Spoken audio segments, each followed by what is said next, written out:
Coming to you live from Stuart, Florida, the greatest little town in the world. It's the award-winning, critically acclaimed Get Up and Go show on AM 1450 WSTU.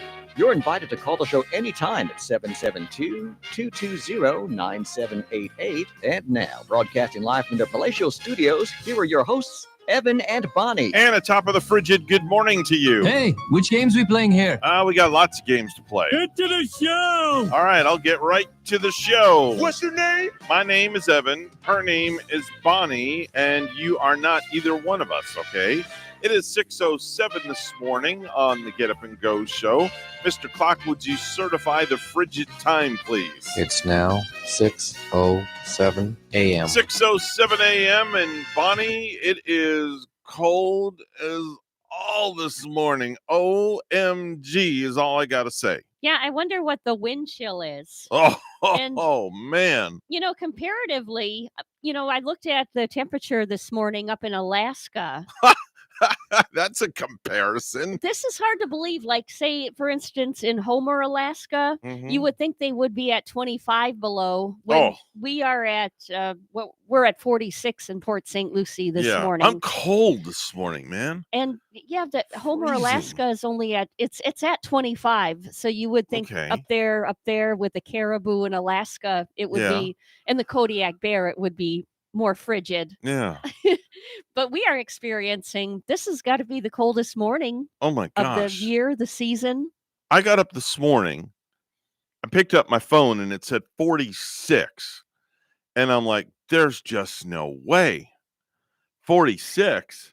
So I do my morning routine and then I open the garage and it's like a wall hit me of ice. I know. Whoa. Did you put the heat on in your car this morning? What did you?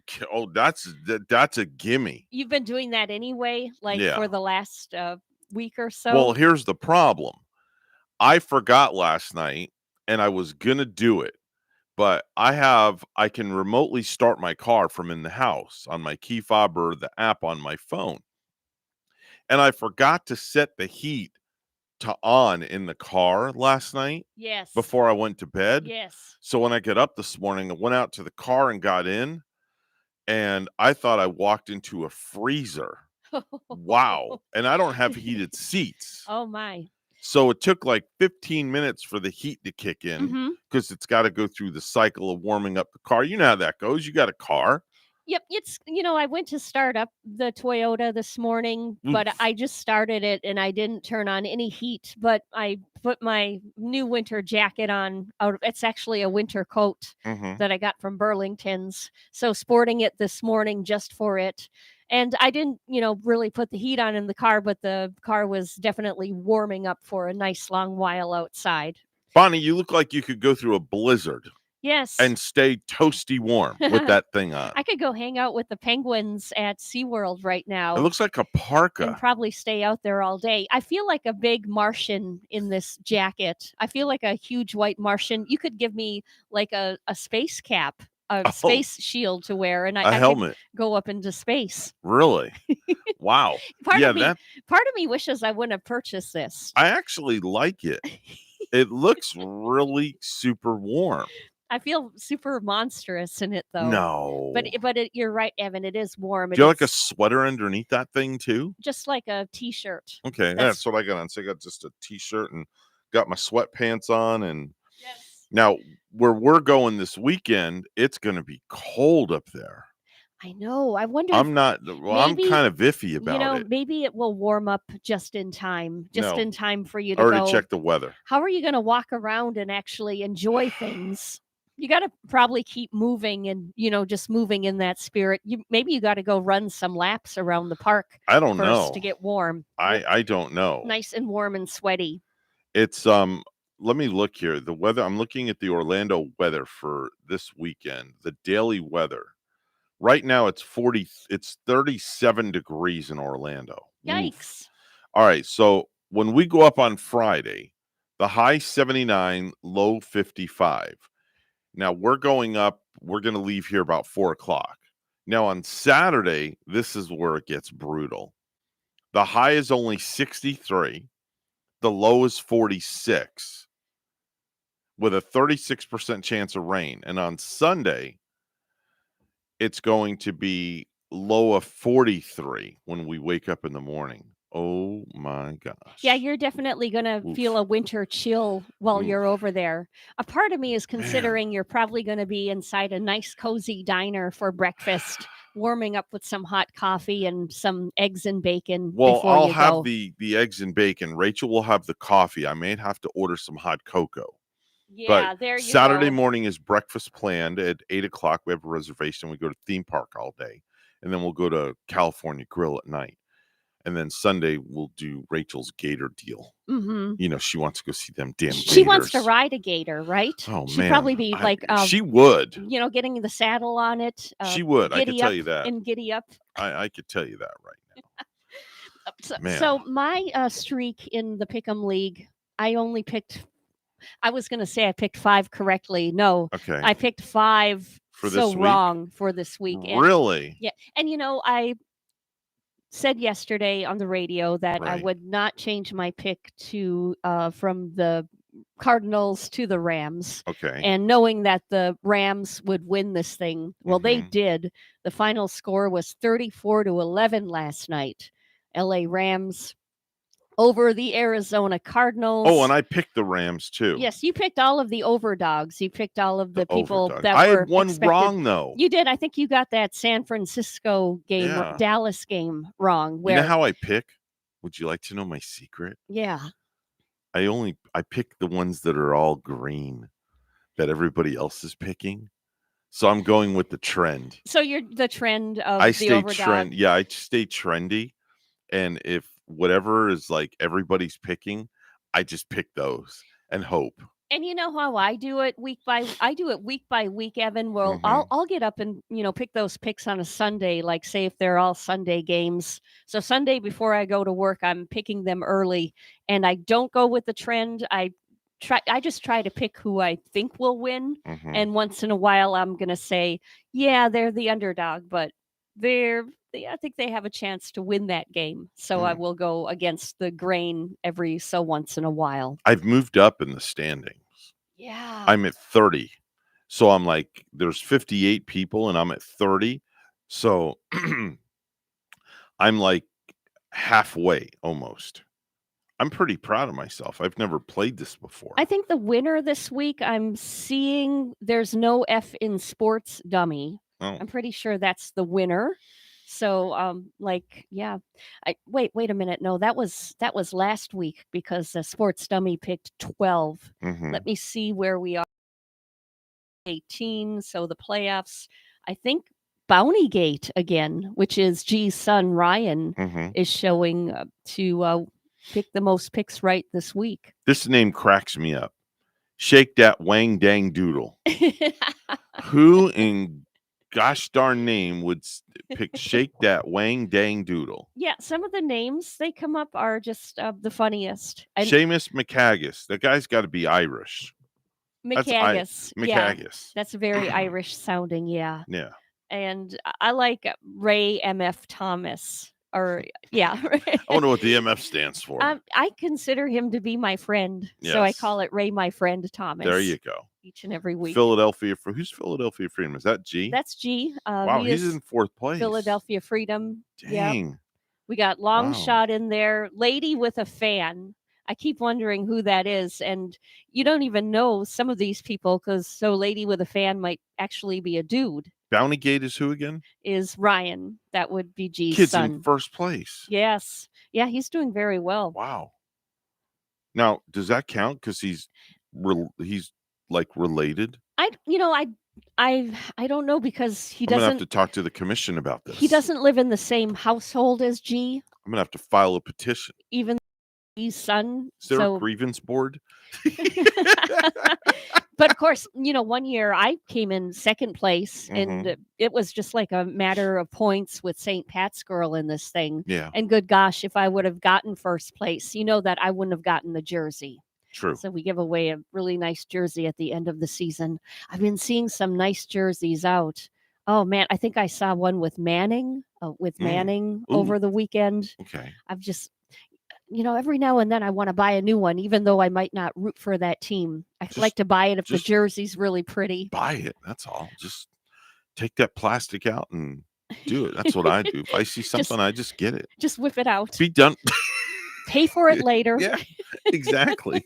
Sure, why not? Do you think Buy I look now like and pay later. you think I look a little like Kojak in this jacket? No, Or what are you kidding? who's that guy You know that who you look like? An Undertaker. Yeah, or like a detective, right? Well, no, you look like an Undertaker. You look like somebody that could what do they call it? What's those guys called that slice and dice the body up?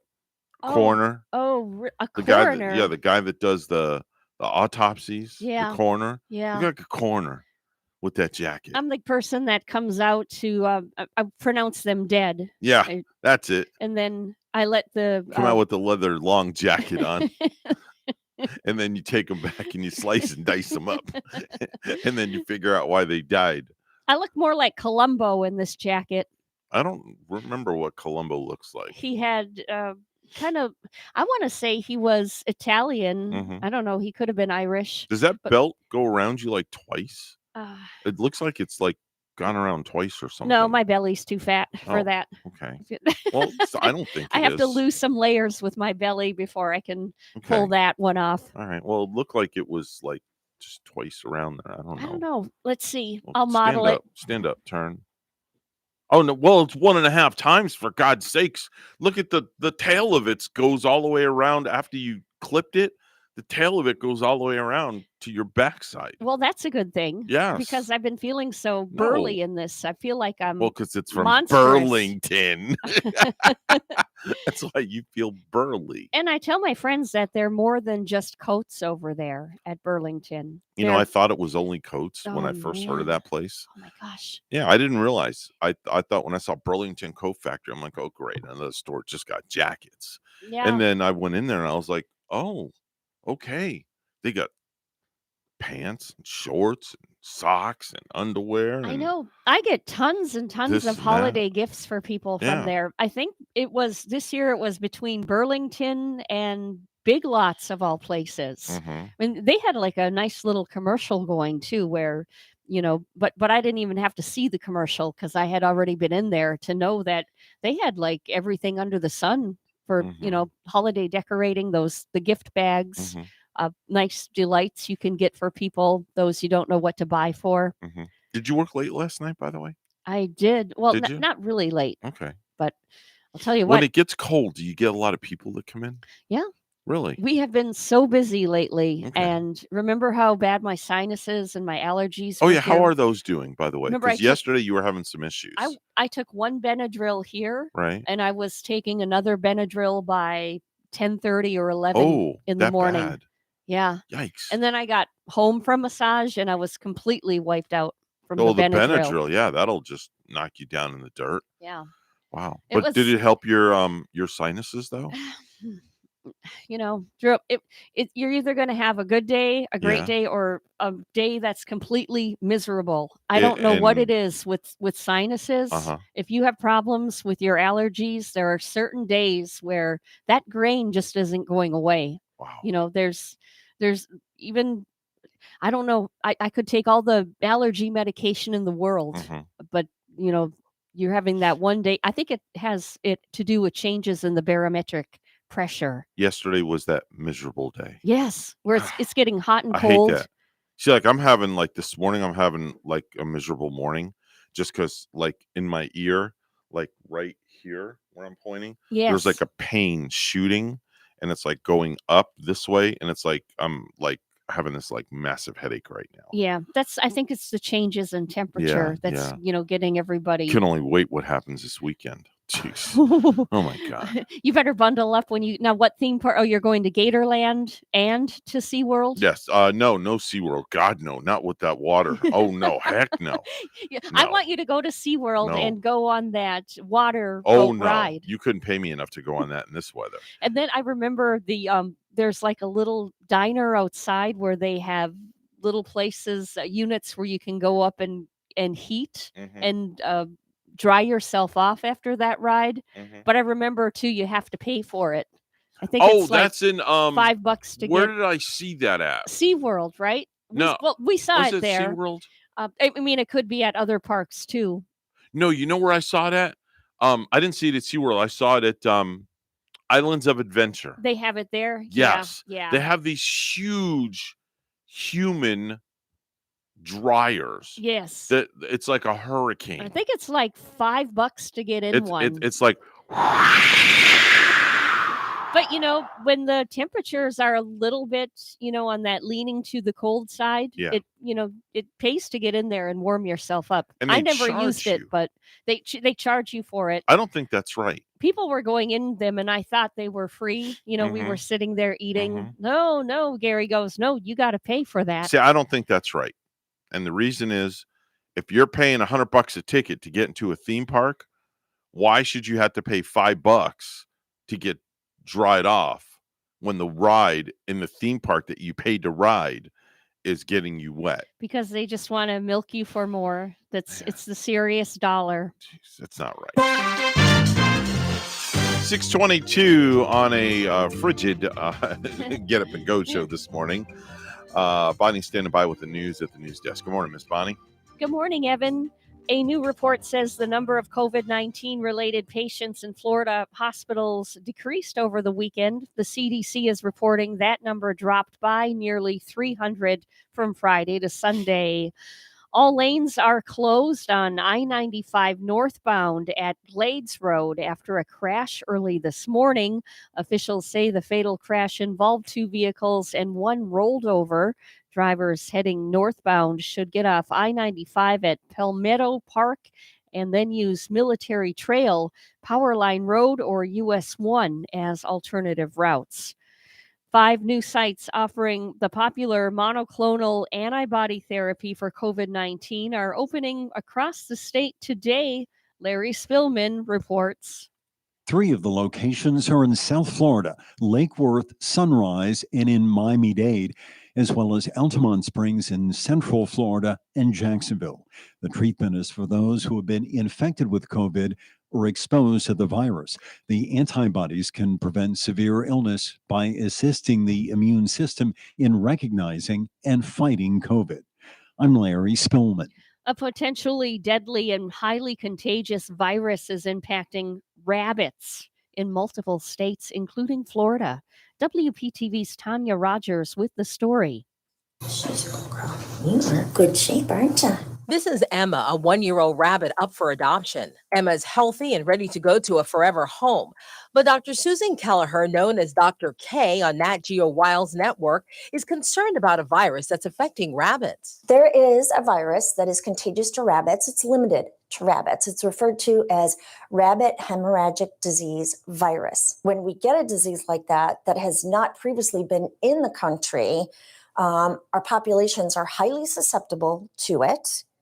And this particular virus is pretty hardy, and it's actually spread across the United States from California all the way to Florida in approximately 2 years. Dr. K is warning rabbit pet owners. We can bring it in on our clothes, possibility of bringing it in on hay, and it's deadly. It's greater than 80% mortality rate with this. And the rabbits die very acutely of a severe, fever and then blood coming from the nose and the mouth. There is a vaccine available for it. Dr. K has vaccine clinics to get dozens of rabbits vaccinated and microchipped. It's important that if you own a rabbit just like Emma, make sure to contact your local vet about more information about the virus. Over 3,000 rabbit patients in our records that are active patients. It's really imperative that we protect the rabbit population. Tanya Rogers, WPTV News Channel 5. The Highwaymen Heritage Trail Art Show and Festival in Fort Pierce has been canceled for the second year in a row. The city's 6th annual event is canceled next month because of COVID-19, according to the city's website. Last year, it was postponed because of the coronavirus pandemic, but never happened. This year's event was scheduled for the February 18 through 20 weekend at Morris Creek Linear Park in the Lincoln Park neighborhood, the birthplace of the Florida Highwaymen artists. It's an annual tribute to the Black artists and their contribution to the cultural history of Fort Pierce. Even though the festival isn't happening, there will be other ways to celebrate that weekend and beyond. And last night, Lastly, Brightline's new commuter trains will begin conducting dry runs today along a stretch of railway between West Palm Beach and Brevard County. This is part of the company's $3 billion high speed rail extension connecting South Florida to Orlando International Airport. The IRSC Pioneers defeated an undermanned Manatee team 88-78 on Martin Luther King Day in Bradenton. The Pioneers were led by Tyree Bryan with 19. Jonathan Cease added 15, and Benji Pierre had 14. The Pioneers are now 17-2 and head to Miami-Dade Wednesday and Hillsborough Saturday, and hear it on WPSL Global. The NJCAA national rankings will be released Tuesday. Our news time is at 6:27. We'll have weather and traffic together next.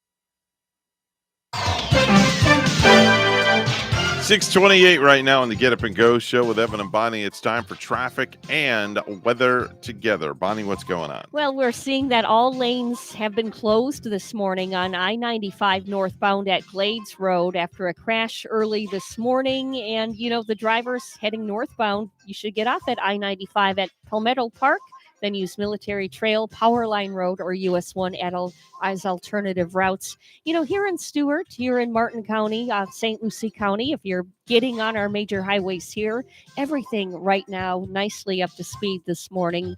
The traffic is cool right now. And if you see something, say something. Let us know at 220-9788-220 WSTU.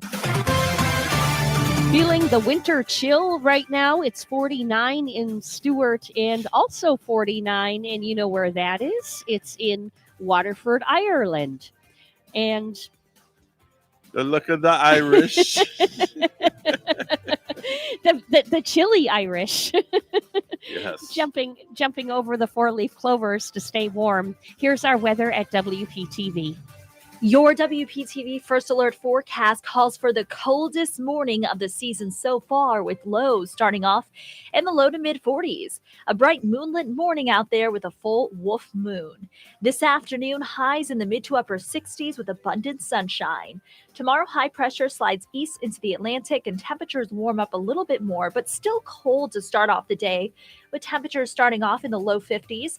Afternoon highs in the low to mid 70s, mainly dry with lots of sunshine.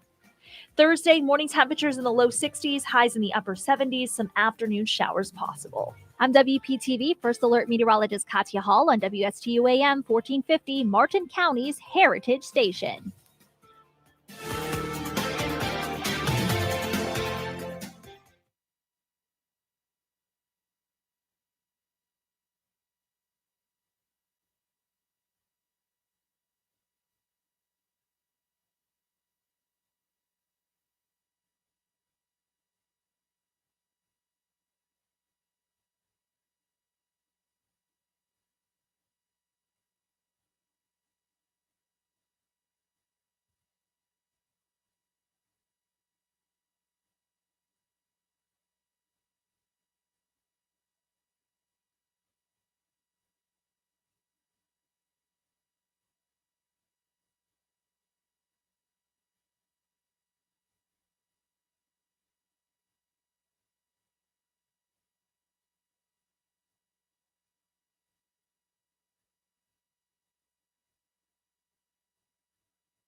You're listening to the Get Up and Go Show with Evan and Bonnie on Martin County's Heritage Station, AM 1450 WSTU. Now let's get back to the program with Evan and Bonnie. 6:33 on a chilly Tuesday morning with the Get Up and Go Show. It's time for viral videos.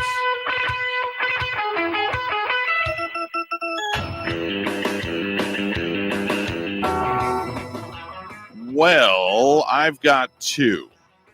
The first one is a TikTok user who explains how he made $10,550 in just 45 days, Bonnie. And can we do this like this person did? Can Yes. we follow suit? And Yes. can it easily be done? I seriously need to get a TikTok because after hearing this, oh yeah. I don't You know. ready? I've wasted so much time on Wastebook in the past. That Wastebook. I like that. I don't know if I feel the need to be a TikToker also. And is this something that young and old is doing? I thought maybe, the younger kids, like the tweens, are more into it, but the adults are kind of getting into this sort of thing too now, Evan. I don't know. I never was attracted to TikTok. I never was attracted to Facebook until I tried it, and it's kind of like a drug. You got hooked and addicted. Yeah, but like I think for health issues, for mental health issues, Yeah. you should try not to spend too much time on it. I don't. I mainly use Facebook for my DJ business and As things a like that tool. as a tool Yeah. with Instagram and Twitter. I'll sit there and I'll do a lot of trolling. I will admit I troll all the time, but I'm trolling for certain things. Are you looking for prospects when you do Yes. that sort of thing? I'm looking for keywords. I'm looking for things like I just got engaged or things like that. Like a good friend of mine, one of Haley's friends, just got engaged recently and she posted it on Facebook.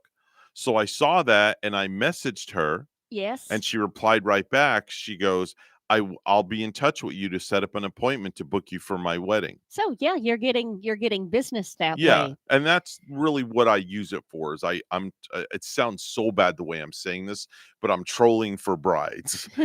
I feel like I'm stalking. But anyway, getting back to this guy who made $10,550 in 45 days. This video is going viral. It's got millions and millions of views. Listen. So I always get asked, do I make money off of TikTok? And if so, is it a lot? Short answer is yes. So yes, you can make money off TikTok when you hit 10,000 followers and you can join the Creator Fund. Honestly, it does not get you that much money. It all depends on how much views and likes your videos get. So it is very inconsistent. The bulk of your money will come through brand deals and brand sponsorships. So to be completely transparent, guys, I'm going to run through you the past few brand deals I've done in the past month and a half. And I'm going to tell you guys at the end how much money I made. In the last month and a half, I did a brand partnership with Amazon Alexa, MyFaceSocks.com, and GoPuff. I also did a dating show with Get Snack app, hosted my own event at a local bar in Philly, and created my own profile on Cameo. And between all these brand partnerships and the TikTok Creator Fund, I made $10,500 in the past month and a half, all through TikTok-related revenue streams. That is over double what I make in a month at my 9-to-5 job. Is that insane? But do we know what he does on TikTok? And like when he said he went out to a bar in Philly, what's I'm trying to figure out like what his business. He's got followers. People follow him and they pay him to endorse, to brand. When you're branding, you're representing, like he represented Amazon and Alexa. So he's making money from Amazon and Alexa. They're paying him to brand a product because he has all these followers. I have to take a better look at this fella. I got to see his look. Yeah, take a look at him. That's him. Okay, so he's no Marlon Brando. Oh, no. He's a young guy. He's like 23. Yeah. 23 years old. But he's like not really known. He's not famous or anything. He's famous on TikTok. To be endorsing. He's but famous he said on TikTok. He got about 10,500 followers and finally $10,500. But there were only a certain amount of followers that he said he got before the people would start advertising and maybe paying Yeah, him you have to have a decent amount of of the followers. followers Right. that you get. Now, I can tell you my my son's girlfriend is what's called an influencer on Mhm. Instagram. And that's how she's a model, and she makes her living by promoting other people's products on Instagram, Right.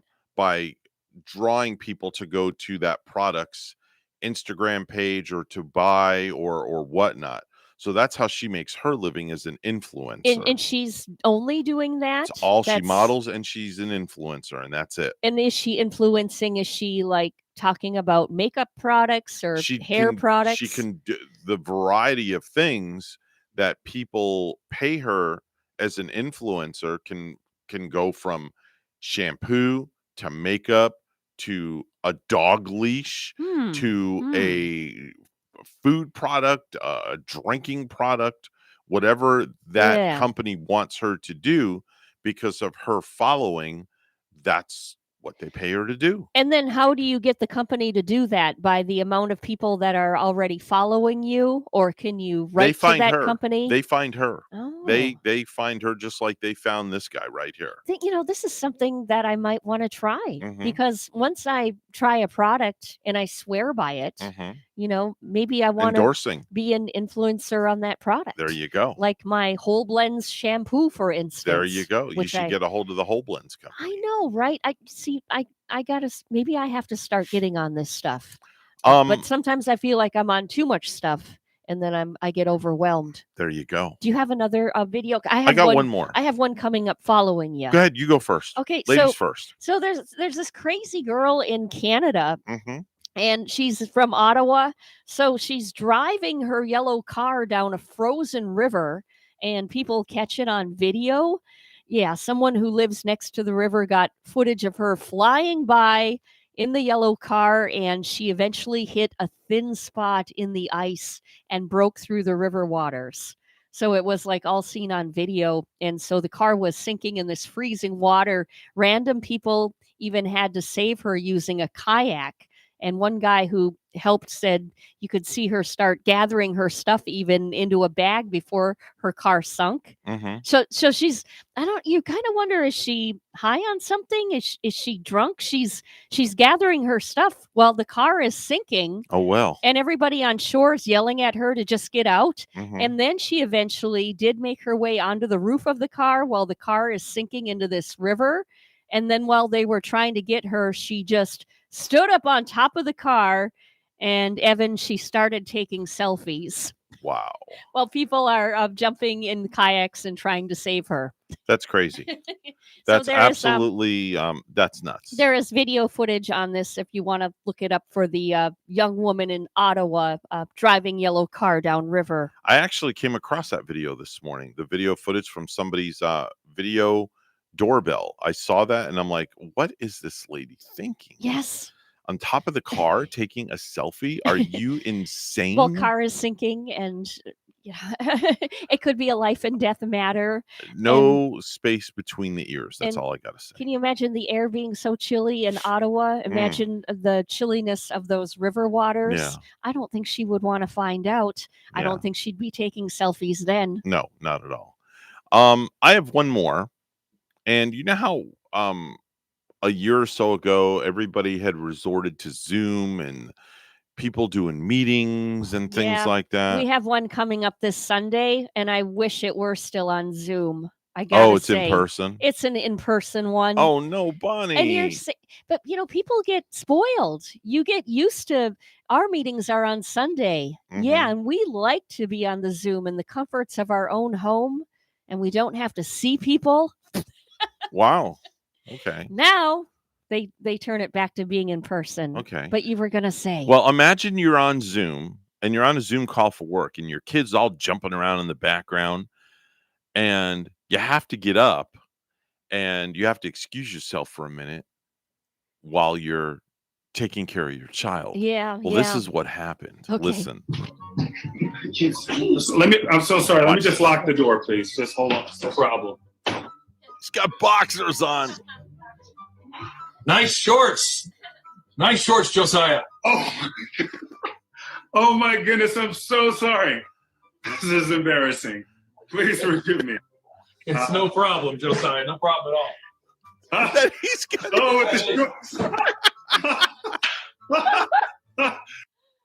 They're both wearing shorts. But the funny thing is, they have the top suit going on. They Right? have the overcoat and the tie Yeah. to make them look so executive. That's what everybody's been doing over Zoom. Even all the court proceedings. Yeah. Like when you're supposed to go to traffic court and you appear before the judge, everybody got dressed up from the waist up, Oh. and they had like their skivvies on from the waist down. Good gosh. And the judges and the lawyers. They don't know no different. They're sitting there in their boxer shorts. Right? What you don't see. The judge is probably sitting there in a pair, like you said, a pair of boxers. But why not be comfortable? Yeah. You know, as long as people are not seeing that lower part, why not Crazy. be as comfortable as you can be? Crazy. So last night, Bonnie, I did something for the first time I've ever done in my entire 61 years of life. Isn't a first always doesn't it make you feel good? Well, it had to do with food. Yesterday, I was trolling through Facebook, again, trolling, but I came across a recipe on Facebook. All right. So I got home last night and I said to Rachel, I'm going to take out some chicken and make chicken. So the way you do it is you take a whole chicken breast and you get a knife. Okay. And you slice like this one way down the chicken breast. This is before you even cook it or doing anything with it. Right. You slice only halfway through. Making little four slices. Slices all the way from front top to bottom. Yeah. Then you turn the breast this way and then you make 4 more slices. So now you have it's diced open and you can put things in there. Oh wow. Mm-hmm. Now, after I got the chicken breast, I had Rachel get a bunch of flour, all-purpose flour, and put it in a bowl of a plastic bowl. I put the chicken breast and dipped it in the flour. Okay, and then I melted butter in a frying pan on top of the stove. Mm-hmm.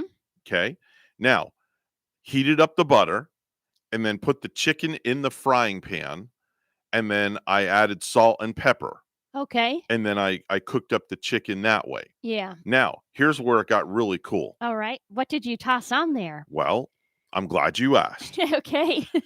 After the chicken was almost cooked and it started to get that nice caramelization from the flour. That is a good kind of flavor. Yeah. Yeah. The caramelization. I love the caramel. I added in some more salt and pepper. I was supposed to use fresh garlic, but I didn't have any. Okay. So I had garlic powder. So I flipped the chicken several times and garlic powder. And then I took a bottle of teriyaki sauce. Ooh. Oh, and right. poured it in on top of the chicken. Uh-huh. So remember those little slices I made? Yeah. It went right into the chicken. Oozing right in it there. It oozed in there. Then I flipped the chicken to the other side. It wasn't sliced on the other side. And I poured more teriyaki sauce. Wow. And then I let that cook for about 5 minutes and let it simmer on high. And did it turn out all good and juicy? It caramelized even more. Wow. Took it out.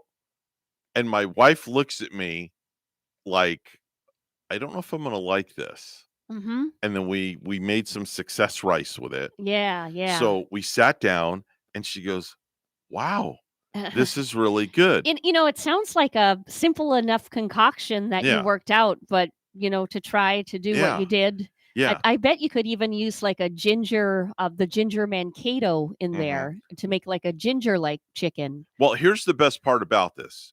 Gavin, who, my son Gavin is a very finicky eater. He's always been that way. He's been that kind of kid that's like pizza, mac and cheese, hot dogs, fries, and chicken nuggets and cereal. Is he a burger kid too? No. Well, no, does not like burgers. No kidding. No. What kid doesn't like a juicy burger once in a while? Ever since he's been with this girlfriend, he's broadened his palate. So last night, before he went to work at Publix, he said, "Hey, make an extra one for me. I'll give it a try."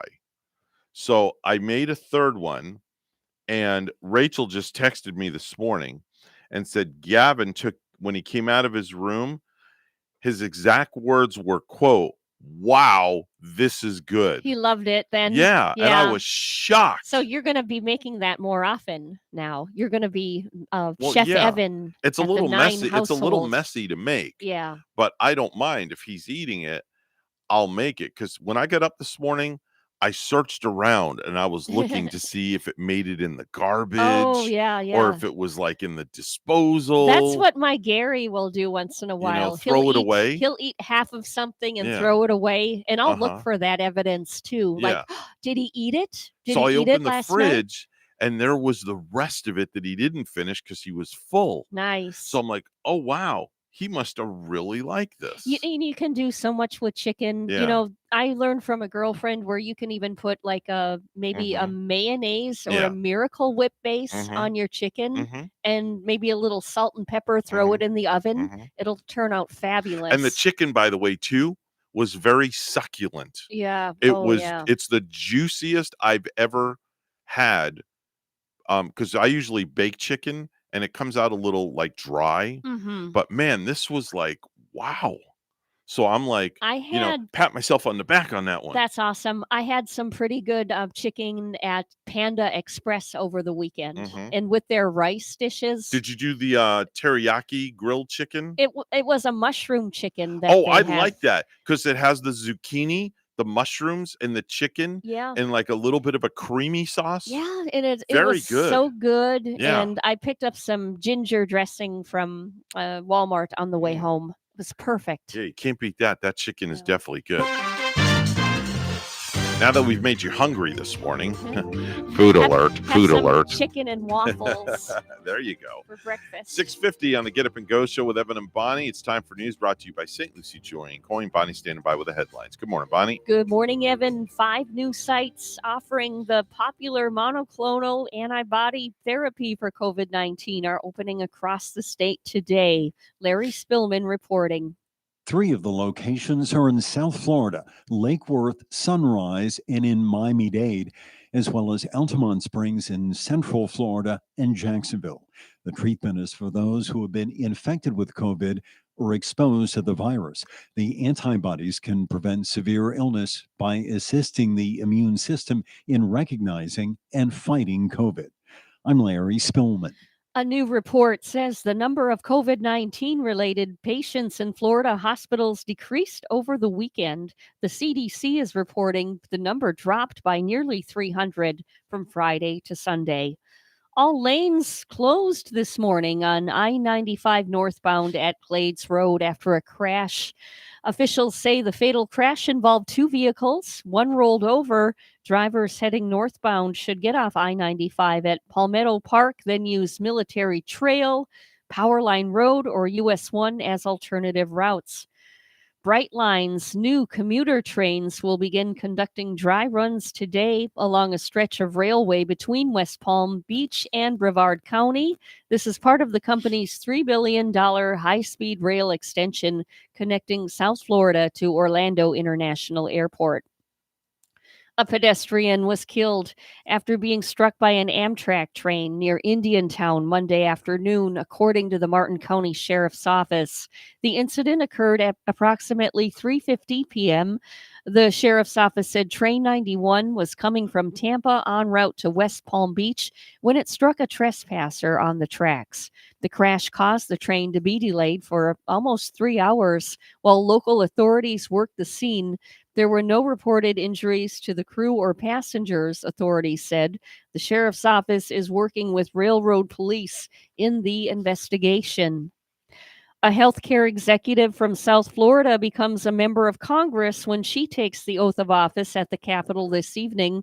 Sheila Sherfilis McCormick won a special election last week to serve out the remaining year of the late Alcee Hastings' term.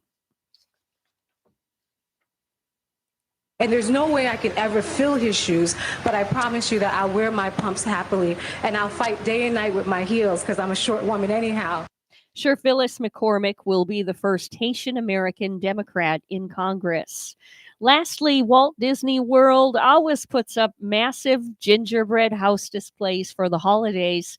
And they just posted a video about what happens to all that gingerbread when the holidays are over. Instead of tossing it, they dismantle it, take it to a farm, and let bees eat it. The bees, they apparently love the stuff.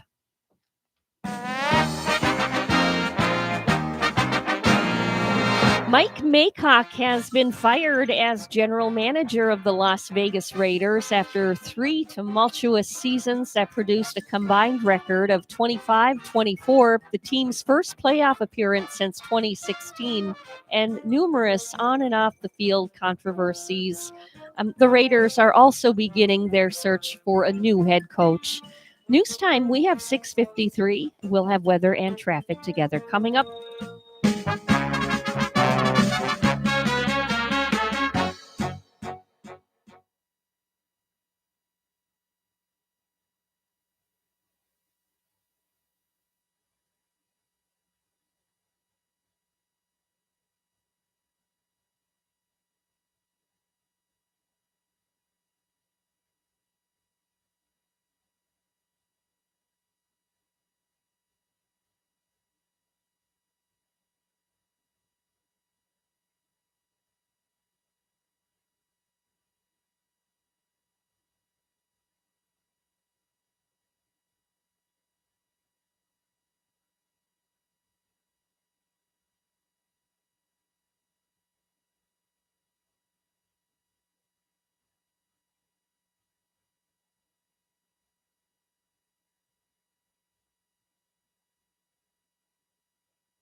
It is 6:55 right now on a chilly morning on the Get Up and Go show. It's time for traffic and weather together. Bonnie, what do you got?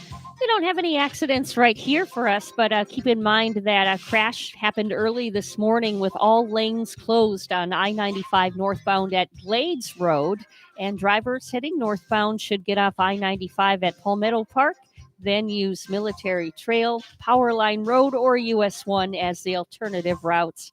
Throughout the morning, if you see something, say something, let us know. We're at 220-9788 at 220-WSTU. A chilly bones kind of morning. It's 46 in Port St. Lucie only. In Asheville, North Carolina, it's 25 degrees. And here's our weather at WPTV. Your WPTV First Alert forecast calls for the coldest morning of the season so far, with lows starting off in the low to mid 40s. A bright moonlit morning out there with a full wolf moon. This afternoon, highs in the mid to upper 60s with abundant sunshine. Tomorrow, high pressure slides east into the Atlantic and temperatures warm up a little bit more, but still cold to start off the day, with temperatures starting off in the low 50s. Afternoon highs in the low to mid 70s, mainly dry with lots of sunshine. Thursday, morning temperatures in the low 60s, highs in the upper 70s, some afternoon showers possible. I'm WPTV First Alert meteorologist Katya Hall on WSTU AM 1450, Martin County's Heritage Station.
If you have a suggestion for the show, we would love to hear from you. Send us an email to WSTUmorningshow@gmail.com. Now let's get back to the Get Up and Go show. Here's Evan and Bonnie. It is 6:58 on a frigid, chilly, bone chilling, I guess is what you want to call it, right, Bonnie? Yeah, and we can be glad that we're getting the frigid temperatures right now, Evan. Yeah. Because we have the Martin County Fair coming up, Mm-hmm. and that starts like February 11th. Mm-hmm. And hopefully the chilly air will stay away for it so people can really get out there and enjoy. Get on that Ferris wheel without chilling your little tushies off. And speaking of Martin County Fair, we're going to have a special guest in studio Friday, aren't we?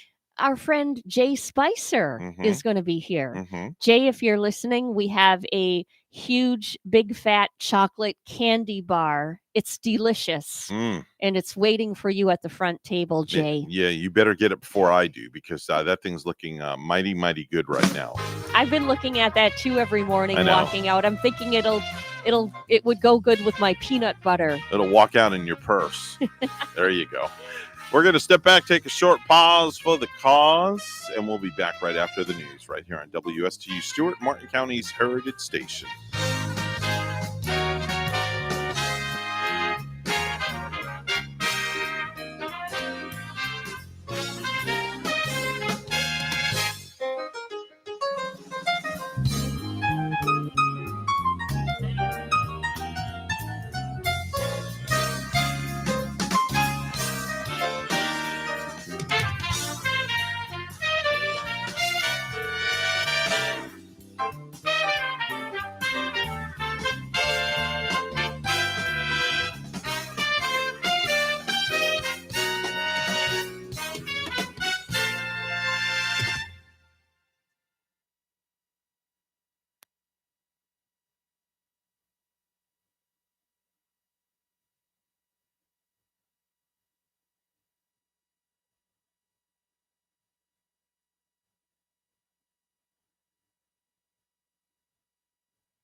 Coming to you live from Stuart, Florida, the greatest little town in the world, it's the award-winning, critically acclaimed Get Up and Go show on AM 1450 WSTU. You're invited to call the show anytime at 772-220-9788.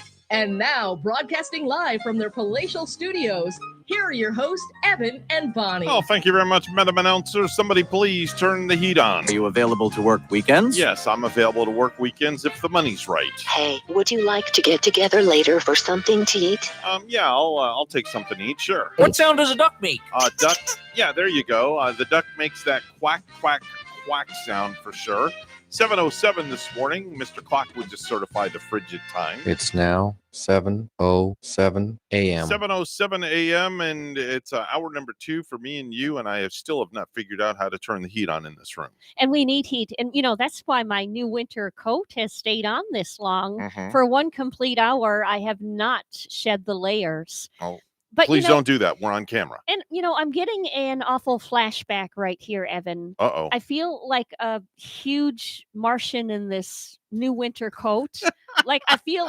And it's giving me a flashback of like when I was in 3rd grade. We had like a play that we did on stage with the entire class, and it was a Star Wars theme or some sort of thing with space that we had to do. All right. So they dressed me up in this box. Like I had to get my body into this box with my arms and legs coming out. And I was the box was wrapped in tinfoil. So I feel like in this winter coat that I'm wearing, which is beige, I just feel like I'm going back to 3rd grade wearing that thing. Like I'm some sort of... Well, Bonnie, I hate to tell you, but in your mind, you can do that. If you want to feel like you're in 3rd grade again, go right on ahead. But does it look like it? No, does you don't it look like a 3rd grade. Maybe 4th grade, but not 3rd. Yeah. Does this remind you of something a Martian would wear? No, but I do remember when I was a child, my mother used to dress me in something like that to go to school with the gloves and the galoshes and the scarf and the beanie and all that crap. Yes. God, the way my mother dressed me felt like a geek. I remember getting to school with Lord have mercy. the shoes being wet. I had the liners in my boots back in the day, and we would go through the wet snow. And then we would finally get to school, and being inside that classroom, sometimes there were those metal space heaters against the wall.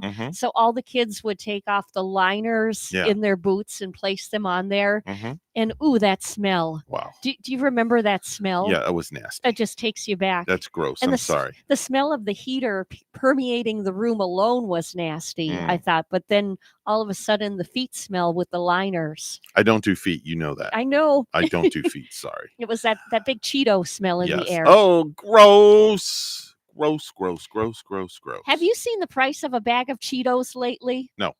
You would be astonished. Appalled? Really? I bought Jaden to Five Below on Saturday. $2.49.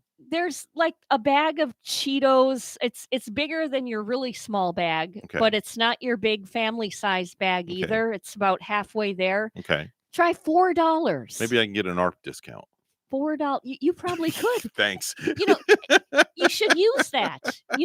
I haven't subscribed yet. I don't have the gall to do it. Just think of all the savings you could get. I know. Completely. I haven't brought myself to do that yet. I'm getting there. And you know what you can do? You can have fun with it. Okay. You could get your ARP. You could have that card placed around and then write down all of the savings that you saved throughout one entire year. Maybe I'll do it for my birthday. Yeah. You know what? I have a great idea. Why don't you just get me a subscription to ARP for my birthday? It's only like $10. Would you want that? I don't want it, but if you want to get it, I'll gladly take it. Yeah, that would be great. That would motivate me. I'll get you one, and I'll get one for myself because I like. You're giving your age away, Bonnie. Come on. Just like I did with Topanga. All right. She gets a Tommy Hilfiger sweatshirt for Christmas. So do I. All right, we got to get to birthdays. Let me just grab a call real quick before we get into our flow of birthdays, so we're not interrupted. Good morning. You're on the air. Good morning. Hey, what's up there, sunshine? Not much. You're on your way to work. Is the truck nice and toasty? Yeah, it is now. Okay, very good. Well, I mean, I don't have a jacket on, so. Oh. Wow. It's pretty ballsy. Brave weathering the cold. Yeah. You don't even, do you even have a sweatshirt on? Anything going on? No, got my Wait a minute, regular you're work naked. shirt on. You're naked in the truck. Wow.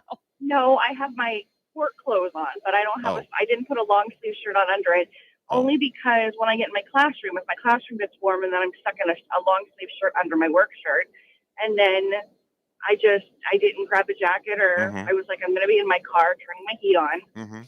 How And then does I'll go to work and I'll get inside. And I have my work jacket at work. How Okay. does your So if I get classroom cold- smell? We were just talking about those old Yeah. Do your classrooms classrooms smell from nasty feet? or space heaters like they used No, to. central air is a great thing because it includes heat. Yeah. Some people's the elementary schools sometimes the classrooms smell from like dirty feet for some reason. Yeah. Hey, real no. quick, because we got to get to birthdays. What was it that I had you cracking up about last night? I can't remember. Oh my God, because you had gone into the room to go to bed. You were in the bathroom, and then I left the room and shut the door, and you came out going, I got nothing.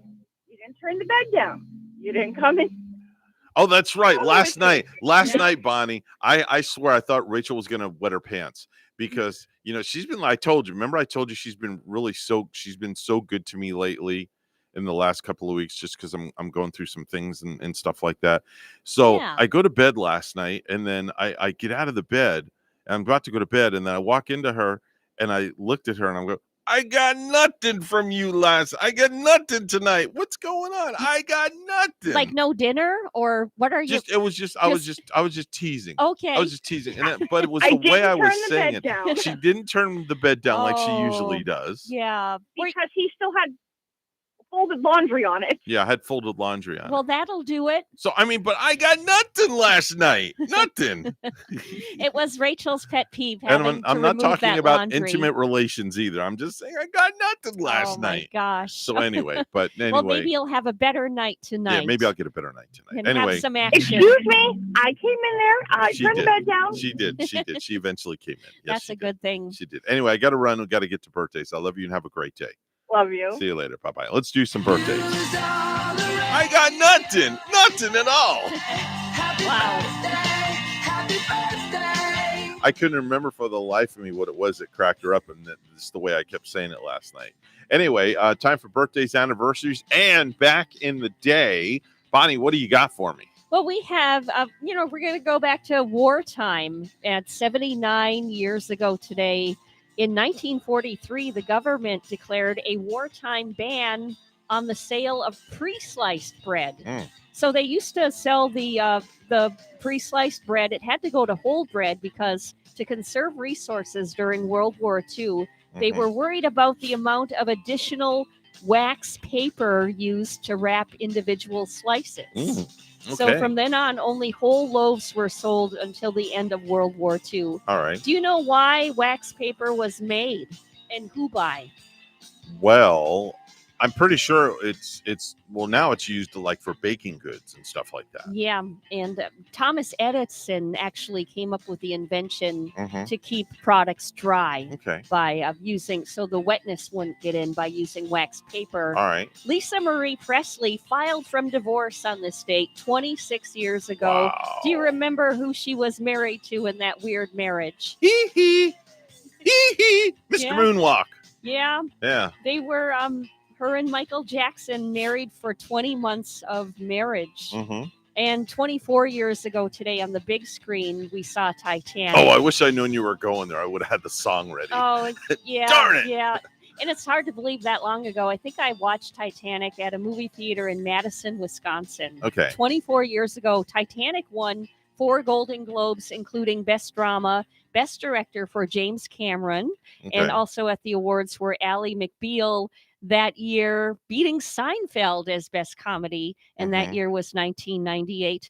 Got one more because it's the Beeb, and we can't leave the Beeb out of the action. Justin Bieber released his song Baby 12 years ago today in 2010. All right, very good. You threw me this morning. Oh, why? Because I've never done this before. Usually we hit the birthdays and then the back in the day, but we did the back in the day, then the birthdays. We flipped it this morning. We can use some reverse psychology we once did, in a while. and we probably flipped all the listeners. Like, wait a minute, where's the famous birthdays at? So What? now we're going to give you the not so famous Uh, birthdays. we might know some of them. Yeah. And that's always fun. How about Jason Segel? Do you know who that is? Yes, Jason Segal. Segal, however you want to Yep. say it. Segal, 42 years old today. Marshall on How I Met Your Mother. Dave Bautista. He's a former WWE superstar. He's 53 years old today. Batista. Batista. Now, there's a good Italian name Yeah, for you. Batista. Kevin Costner is 67 years old today. Oh, good There's gosh. a name for you. Kevin Costner, and everybody has been telling me about this Yellowstone that we should get into watching. I mean, I have clients on my table that are all of a sudden they'll start talking about Yellowstone, and I guess it's just a great series. But you got to have is it Paramount? I think we got to catch it on Paramount. So every time we go there, we decide we want to watch it, but then do we want to download another app on our TV, we're saying. But with Kevin Costner, I hear that the Yellowstone show is a really good series to check out. And yeah, and I loved him in the Hatfields and McCoys. So that Western included. How old is Kevin? 67 Kevin today? is, let me look again here. 67, 67. Yeah. Man, and he's doing an incredible, fantastic job with these. Yeah, definitely so. The $1 Million Man from the professional wrestling world of WWE, Ted DiBiase, turned preacher. 68 years old. Very religious guy now. He's an ordained minister. He goes around preaching all over the country. Here's one for you, Bonnie. Does the name Bob Bell ring a bell? Did you get that? Did you like the way I did that? You ring a bell. Does the name Bob Bell ring a bell? Well, ring my bell with that one, and That's let's right. see. Okay. There you go. Well, Bob Bell is better known as Bozo the Clown. No kidding. Yes. How is he, like 90 something then? No, he's dead. Oh, okay.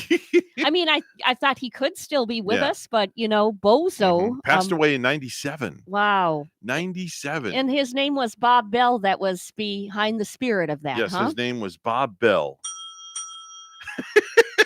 I used to have a little Bozo the Clown doll when I was a kid. Did you really? I did. Oh my. Yeah. And that was back when the clowns didn't scare me at all. But now it seems like whenever I see a clown, I get rather razzled. Oh. Do you remember just a few years ago when there was that craze going on where all of a sudden people would be traveling and they would see a clown out somewhere? Do you remember that? Yes. Like they were spotted. Yes. Did you ever spot one during those days? And my fear was and I was working here with Mike Thomas at the time. So this clown craze was going on. I had this big fear that I would come to work here in the morning, and see one at the doorstep. Really? From here? Yeah. What? Just because they were seeing these clowns Oh, everywhere. Lord. And my fear was, seeing one even coming here when I came here first thing in the morning. Oh wow. Okay. Well, I have one more thing to tell you. What today is? It's National Winnie the Pooh Day. Ah. Yes. And this is Winnie the Pooh stuff. Pooh Bear. Yes, Winnie the Pooh. Rachel used to be a major Winnie the Pooh freak. Does she have? Oh, did I just Winnie say freak? No. Does she have the Winnie the Pooh? Does she have little Poohs going on at home? We used to have so much Winnie the Pooh stuff. Yeah. Well, Rachel did. I'm like, when I got into this relationship with her and I saw this Winnie the Pooh stuff, I'm like, you got to be kidding me. I would like to sit down with Winnie the Pooh and enjoy some good honey.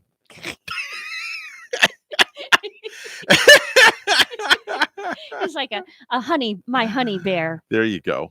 Well, you have your own built-in honey. Gary's at home. Yeah, he is. There you go. He can be your Winnie the Pooh. He can be your little Pooh Bear.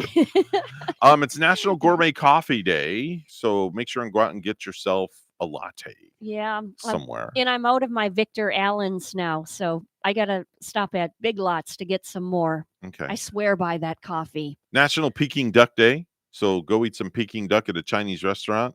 Never had that one before. I never have either. No, I've had duck one time. Okay. And I got to say, I think I had it up in northern Wisconsin. Somebody went duck hunting and it was very oily. Okay. I wasn't into it. Well, you tried yesterday. You tried the alligator. Was it the alligator jerky or whatever that was? Yeah, Was it what, alligator? what Phil brought in, it was Yeah. alligator. Okay. Like a barbecue flavor beef jerky with the alligator. And that was pretty decent. It was good. Okay. Yeah. All right.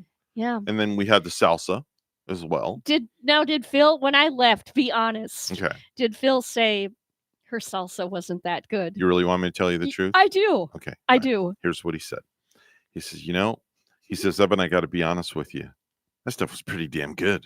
He did? Yes, he did. Oh, I thought he would really say, did. I No. really didn't like that salsa. No, he actually liked it. Oh, okay. He really did. I'm thinking like, he really did like it. because some people like say, yeah, that's good. Well, you did saw good, him, but he kept eating it. no, I kept eating Well, it. you did too. You both indulged in it. And then I said, Phil, do you want to take something home? He goes, I'll take the chips. You can take the salsa. Well, And because I the thought, salsa was yours. my salsa's no good. That's why. No, No, that was yours. Actually, I brought some home and I gobbled up some more. Did you? Yeah. With that little scoops thing? And the Scoops Tostitos? You're right. And you know why I could be eating it is because I didn't make it super hot. There was no heartburn from that salsa. It smelled good. It truly did smell good, but I can't eat stuff like that. It'll just mess me up. You were smelling the cilantro in it. Let me which tell you is something. Yummy. If I would have eaten that as quick as it went down this way, as quick as it would have come out the other way. Ooh, yikes. That's not good. Not especially when you do radio for a living. I remember you enjoyed the Pop-Tart yesterday. Oh, that was So, good. yeah. Yes, my cookies and cream Pop-Tart, which I have for 8:30 this morning. You could have put a little salsa on it. No. 7:23 on the Get Up and Go show with Evan and Bonnie. It's a chilly Tuesday morning. Let's get right to the news desk. Bonnie's got the headlines. Good morning, Bonnie. Good morning, Evan. A potentially deadly and highly contagious virus is impacting rabbits in multiple states, including Florida. WPTV's Tanya Rogers has the story. You're in good shape, aren't you? This is Emma, a 1-year-old rabbit up for adoption. Emma is healthy and ready to go to a forever home. But Dr. Susan Kelleher, known as Dr. K on Nat Geo Wild's network, is concerned about a virus that's affecting rabbits. There is a virus that is contagious to rabbits. It's limited to rabbits. It's referred to as rabbit hemorrhagic disease virus. When we get a disease like that has not previously been in the country, our populations are highly susceptible to it. And this particular virus is pretty hardy, and it's actually spread across the United States from California all the way to Florida in approximately 2 years. Dr. K is warning rabbits on our clothes, possibility of bringing it in on hay, and it's deadly. It's greater than 80% mortality rate with this. And the rabbits die very acutely of a severe, fever and then blood coming from the nose and the mouth. There is a vaccine available for it. Dr. K has vaccine clinics to get dozens of rabbits vaccinated and microchipped. It's important that if you own a rabbit just like Emma, make sure to contact your local vet about more information about the virus. Over 3,000 rabbit patients in our records that are active patients. It's really imperative that we protect the rabbit population. Tanya Rogers, WPTV News Channel 5. A day after a tornado with 118-mile-per-hour winds struck South Fort Myers, residents continued cleanup efforts. According to service, the tornado touched down about 7:35 a.m. in the Iona area of Fort Myers, lasting 5 minutes and traveling 1.8 miles. Lee County officials reported Sunday there were 4 injuries. It was the second confirmed tornado for Southwest Florida. Another tornado touched down in the Placida area of Charlotte County, causing no injuries, but an estimated $500,000 in damage to 35 manufactured homes. Weather officials were still surveying the damage in Collier County on Monday, where at least 2 other possible tornadoes were spotted. A new report says the number of COVID-19 related patients in Florida hospitals decreased over the weekend. The CDC is reporting the number dropped by nearly 300 from Friday to Sunday. The launch of a Falcon 9 rocket is rescheduled because of windy conditions at the Cape last night. SpaceX moved the launch to tonight at 7:04 p.m. Eastern Time when the weather is forecast to be more favorable. There's a 95% chance for go conditions for liftoff, followed by the recovery of the booster. The rocket is carrying more Starlink satellites that are designed to help provide affordable internet service across the globe. I'm Larry Spillman. A healthcare executive from South Florida becomes a member of Congress when she takes the oath of office at the Capitol this evening. Sheila Sherphillis McCormick won a special election last week to serve out the remaining year of the late Alcee Hastings term. And there's no way I could ever fill his shoes, but I promise you that I'll wear my pumps happily and I'll fight day and night with my heels because I'm a short woman anyhow. Phyllis McCormick will be the first Haitian American Democrat in Congress. Lastly, Celine Dion is canceling the North America shows of her Courage World Tour as she recovers from previous medical issues. The singer, that is, received treatment for severe and persistent muscle spasms that previously prevented her from singing, and she is still recovering, according to the Saturday announcement. The North American leg of her tour was originally postponed due to the coronavirus pandemic, but is now canceled.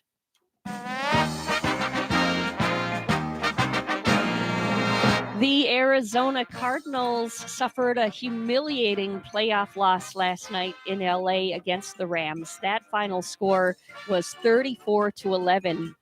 And already playing through a torn ligament in his right thumb, San Francisco 49ers quarterback Jimmy Garoppolo suffered another injury in Sunday's victory over the Dallas Cowboys.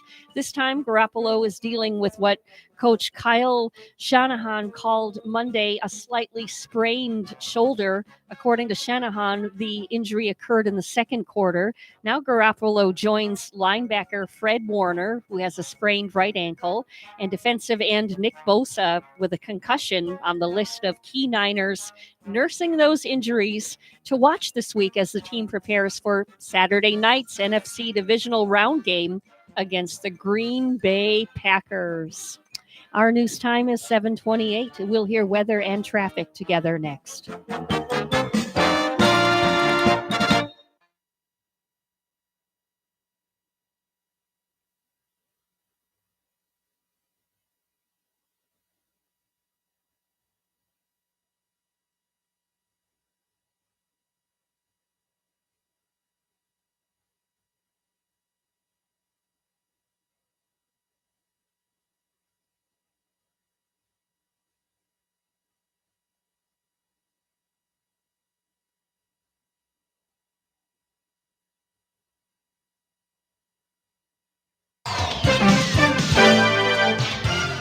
$7:29 right now on the Get Up and Go show with Evan and Bonnie. It's time for traffic and weather together. Bonnie, how's it looking outside? Well, Evan, it's looking really pleasant traffic-wise on the roads and, weather-wise too. We just feel that chill in the air. However, the roads are looking fine. We don't have precipitation, so the ride is fine.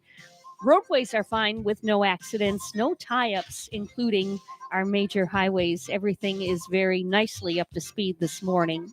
And there is your latest look at traffic. It's a chilly 49 degrees in Jensen Beach. In El Garrobo, Chile this morning, it's 51. Here's more on our forecast at WPTV. Your WPTV First Alert forecast calls for the coldest morning of the season so far, with lows starting off in the low to mid 40s. A bright moonlit morning out there with a full wolf moon. This afternoon, highs in the mid to upper 60s with abundant sunshine. Tomorrow, high pressure slides east into the Atlantic and temperatures warm up a little bit more, but still cold to start off the day, with temperatures starting off in the low 50s. Afternoon highs in the low to mid 70s, mainly dry with lots of sunshine. Thursday, morning temperatures in the low 60s, highs in the upper 70s, some afternoon showers possible. I'm WPTV First Alert meteorologist Katya Hall on WSTU AM 1450, Martin County's Heritage Station.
If you have a suggestion for the show, we would love to hear from you. Send us an email to WSTUmorningshow@gmail.com. Now let's get back to the Get Up and Go show. Here's Evan and Bonnie. This is not headline news. Jay-Z was one of the top earning performers in 2021. He has 99 problems, but bank overdraft fees aren't one. Robots that can play soccer are being developed. It's the perfect sport for machines that are used to dealing with ones and zeros. The East Coast was hit by a major snow and ice storm. Eyewitnesses say that the conditions are chillier than a Spears family reunion. Today is National Thesaurus Day, which makes me happy, euphoric, ecstatic, blissful, joyful. And this week is National No Name Calling Week, which might as well just be called Stay Off Twitter Week. This is not headline news. Not headline news, we go to the stupid stuff. And now it's time for Stupid News, It's so stupid and awesome. where we ask the important questions. Are some people too stupid to live? Why are people so stupid? Bonnie, you ever get a paper cut and it just irritates the heck out of you? I got one right there. Oh, yeah. And man, does it hurt. Oh, It's my like the gosh. smallest thing, but it like hurts the worst. You need a little bit of, what is it, iodine to put in there? Or I think my mom used to call it Curachrome. Do you remember that product that would... Mercurochrome, yeah. it would squeeze out of that little vial. Yeah. You need some of that to put on there. Well, we had iodine and we had isodine. We also had aloe vera, Yeah. which you could get right out of the aloe vera plant in the backyard. The Just iodine cut it burned. open. The iodine burned. Oh, And the isodine didn't. what was isodine about? It just, I don't know, it just didn't burn.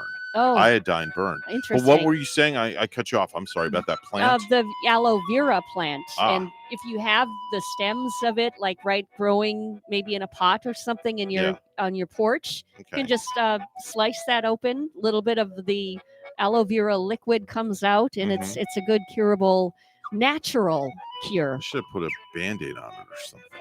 Anyway, all right, let's go to Mankato, Minnesota.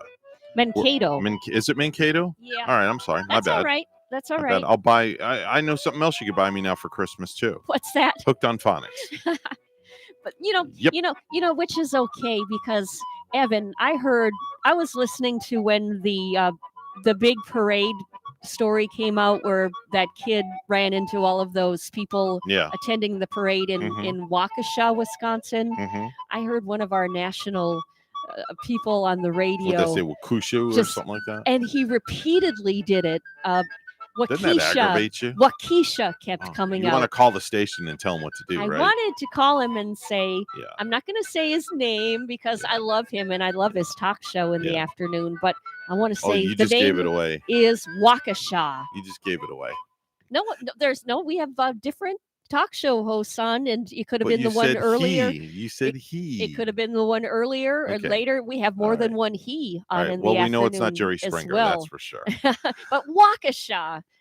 All right, let me go to Mankato, Minnesota. Did I say it right that time? Mankato. Mankato, Minnesota, where a 37-year-old guy named Brandon Seahack got pulled over last Wednesday. If you're wondering where Mankato in Minnesota is, it's about 75 miles southwest of Minneapolis. Police found a bag of meth in his sweatpants, but Brandon claimed it was a complete mix-up. He said the drugs were not his, and the pants were not either. He said he borrowed The pants?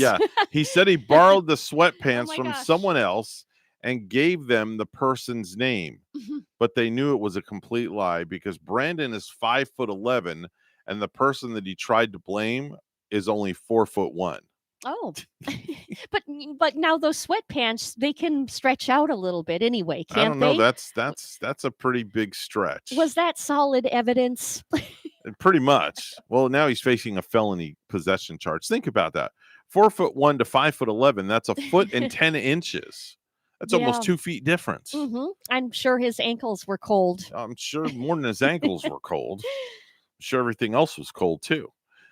There's a woman in California named Kitten Sierra. Kitten. Kitten. I love. yes. Is that Like- is she a porn star? I out don't in know, but that does California? sound like a porn name. Kitten Sierra. Yeah. Huh. Coming to the stage, ladies and gentlemen, put your hands together for Kitten Sarah.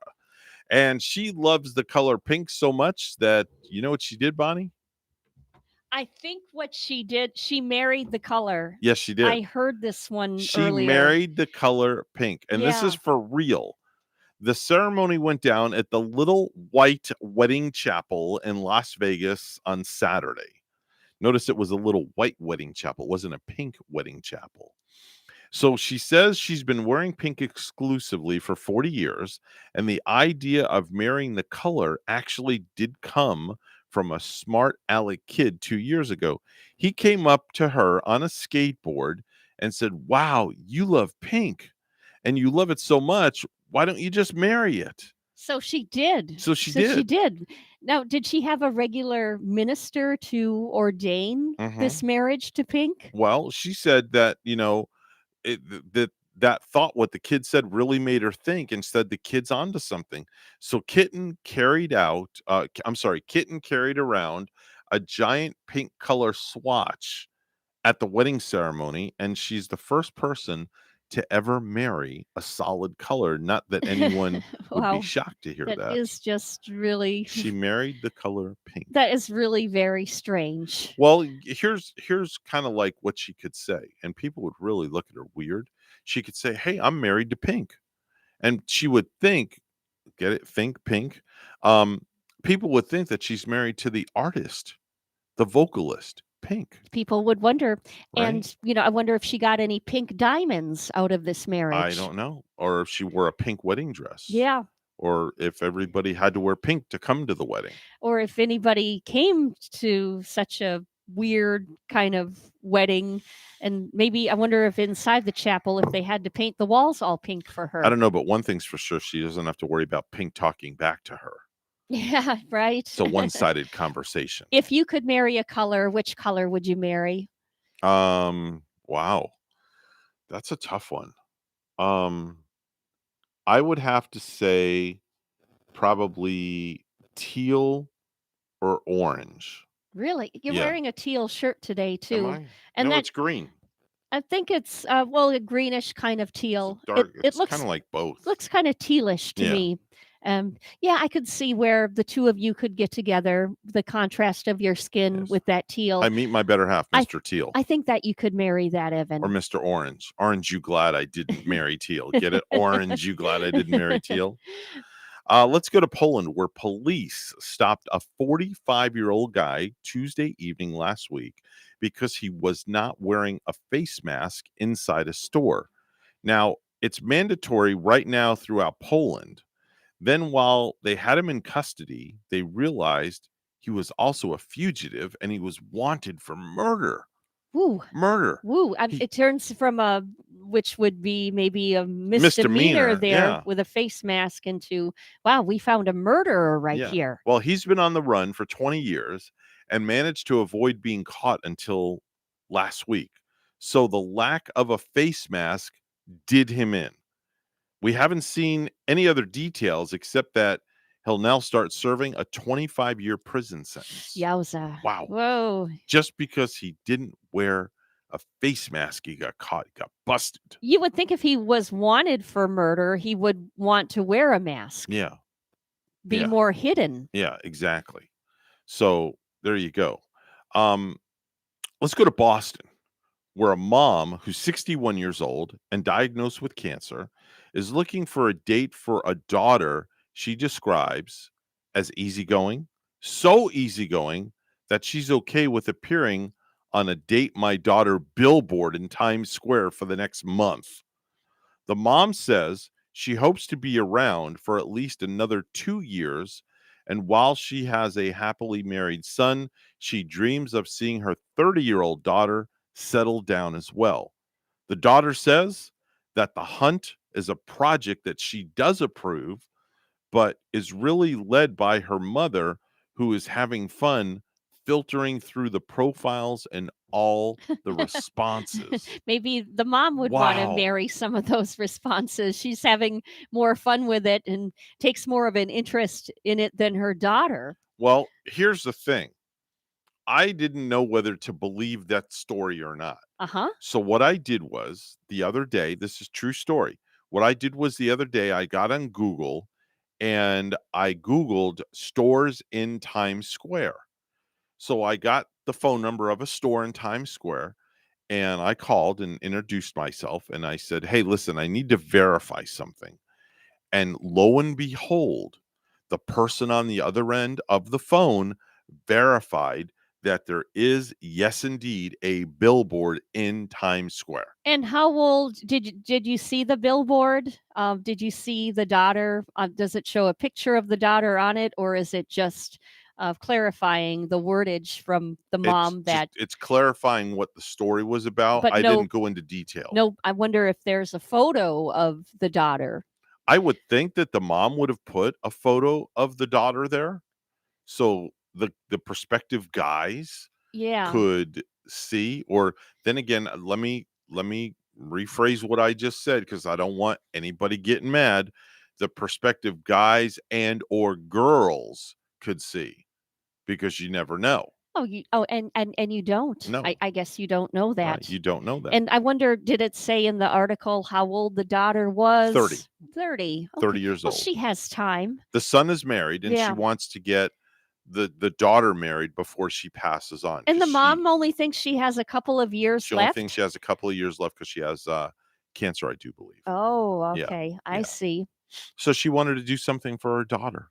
So instead of like putting her on Tinder or JDate or one of those dating apps where you swipe left or right, she Mhm. just decided to get the whole enchilada and put a billboard in Times Square. Now, a part of me is saying if I were a mom and I had cancer and You are a mom. You're a bonus mom. maybe if I knew I only had a couple of years, Yeah.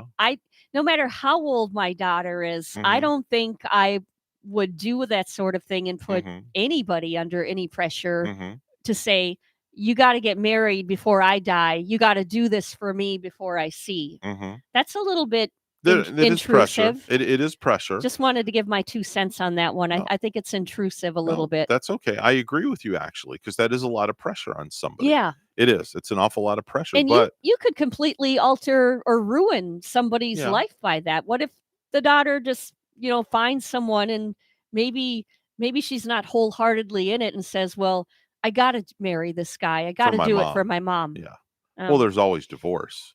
yeah. There's Yeah. always that way too. But who wants to get divorced? I mean, marriage is you're supposed to be with your better half for better, worse, richer, or poorer, they say. I believe that, but I believe that there are grounds for divorces Oh, of sometimes course. Of where course. I'm not. I agree. I mean, you got to be there in the saddle before you can say, "Oh, divorce is wrong," pointing a finger. Mhm. I think sometimes it is. Yeah, you want to hold out a marriage, but Yeah. sometimes I think it's Yeah. necessary. There's infidelity is one. Yeah. There's just all sorts of reasons. I mean, I don't even want to go into my relationship prior uh, to Rachel, because I was actually one of those people Yeah. that held on for the kids' sake, and then just enough was enough. And you're not the only one who Yeah. will do that. Yeah. There are tons and tons, I'm sure, out there that have done it or are Yeah. still doing it. Yeah. Yeah. Yeah, but the number one thing though, and I will say this much, and then we'll get right to the news. If you're in an abusive relationship, get help. Seriously, and I'll say that one. If you're in an abusive relationship, there are resources. Get help. That's all I can say. Yeah. You're absolutely right. Without a doubt. Mhm. 7:47 right now. News time, all brought to you by St. Lucie Jewelry and Coin. Bonnie standing by with the headlines. Good morning, Bonnie. Good morning once again. 5 new sites offering the popular monoclonal antibody therapy for COVID-19 are opening across the state today. Larry Spillman reports. 3 of the locations are in South Florida, Lake Worth, Sunrise, and in Miami-Dade, as well as Altamont Springs in Central Florida and Jacksonville. The treatment is for those who have been infected with COVID or exposed to the virus. The antibodies can prevent severe illness by assisting the immune system in recognizing and fighting COVID. I'm Larry Spillman. A pedestrian was killed after being struck by an Amtrak train near Indiantown Monday afternoon, according to the Martin County Sheriff's Office. The incident occurred at approximately 3:50 p.m. The sheriff's office said Train 91 was coming from Tampa en route to West Palm Beach when it struck a trespasser on the tracks. The crash caused the train to be delayed for almost 3 hours while local authorities worked the scene. There were no reported injuries to the crew or passengers, authorities said. The sheriff's office is working with railroad police in the investigation. A day after a tornado with 118-mile-per-hour winds struck South Fort Myers, residents continued to clean up efforts. According to the National Weather Service, the tornado touched down about 7:35 a.m. in the Iona area of Fort Myers, lasting 5 minutes and traveling 1.8 miles. Lee County officials reported Sunday there were 4 injuries. It was the second confirmed tornado for Southwest Florida. Another tornado touched down in the Placida area of Charlotte County, causing no injuries, but an estimated $500,000 in damage to 35 manufactured homes. Weather officials were still surveying the damage in Collier County on Monday, where at least 2 other possible tornadoes were spotted. The launch of a Falcon 9 rocket is rescheduled because of windy conditions at the Cape last night. SpaceX moved the launch to tonight at 7:04 p.m. Eastern Time when the weather is forecast to be more favorable. There's a 95% chance for go conditions for liftoff, followed by the recovery of the booster. The rocket is carrying more Starlink satellites that are designed to help provide affordable internet service across the globe.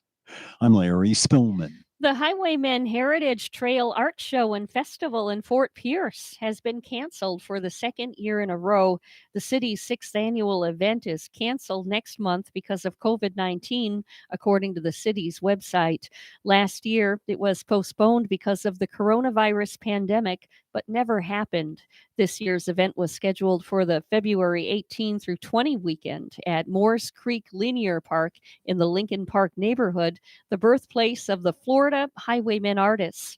It's an annual tribute to the Black artists and their contribution to the cultural history of Fort Pierce. Even though the festival isn't happening, there will be other ways to celebrate that weekend and beyond. And lastly, a viral TikTok shows a restaurant in South Carolina getting a DoorDash order for one 16-ounce bottle of Fanta, a bottle that costs $2.49. They did deliver it, but it ended up costing $13.05. That's $2.40. Really? Yeah. Are you serious? Would you do this sort of thing, Evan, for convenience? That's ridiculous. It is. Oh my gosh. I mean, people must just have money to spend. So the Fanta's $2.49, but they got a $6.99 delivery charge, the $3 service charge. They did give a 37-cent tip, which was cool because 37-cent tip. Tips being based on the subtotal of the items ordered. And in this case, the purchaser selected a 15% tip, which is 37 cents. But one bottle of Sody Pop, cost them the spirit of $13.05. Where was this at again? South Carolina. Does it name the store? The store, it does not. Because I'll call the store. You know me. I wish it did. I would have loved to have called the store to talk to those people about that. This does not give the store, but they ordered from DoorDash. And, nowadays, I guess it's just a convenience thing, right? Lordy. Our news time is 7:52. And the IRSC Pioneers defeated an undermanned Manatee team 88-78 on Martin Luther King Day in Bradenton. The Pioneers were led by Tyree Bryan with 19. Jonathan Cease added 15. Benji Pierre had 14. The Pioneers are now 17-2. They head to Miami-Dade Wednesday and Hillsborough Saturday on WPSL Global. The NJCAA national rankings will be released on Tuesday. News time is 7:53 with weather and traffic together for you next.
7:54 right now on the Get Up and Go show with Evan and Bonnie. It's time for traffic and weather together. Bonnie, how's it looking outside? Well, there is a big accident. This is looking like it's in Palm City with all of the lanes being tied up right now. It is a vehicle crash with injuries with roadblock 2. This one is in Palm City at Southwest Citrus Boulevard and Southwest 96th Street. All lanes are blocked, so maybe avoid that area this morning if you can in Palm City. If you see traffic, always let us know. We're at 220-9788, 220-WSTU. And it's 46 degrees in Port St. Lucie this morning, 25 degrees in Homer, Alaska. Here's our weather at WPTV. Your WPTV First Alert forecast calls for the coldest morning of the season so far, with lows starting off in the low to mid 40s. A bright moonlit morning out there with a full wolf moon. This afternoon, highs in the mid to upper 60s with abundant sunshine. Tomorrow, high pressure slides east into the Atlantic and temperatures warm up a little bit more, but still cold to start off the day, with temperatures starting off in the low 50s. Afternoon highs in the low to mid 70s, mainly dry with lots of sunshine. Thursday, morning temperatures in the low 60s, highs in the upper 70s, some afternoon showers possible. I'm WPTV First Alert meteorologist Katya Hall on WSTU AM 1450, Martin County's Heritage Station.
The Get Up and Go show to hear from you live on the air. Give us a call at any time. Now let's get back to the program. Here's Evan and Bonnie.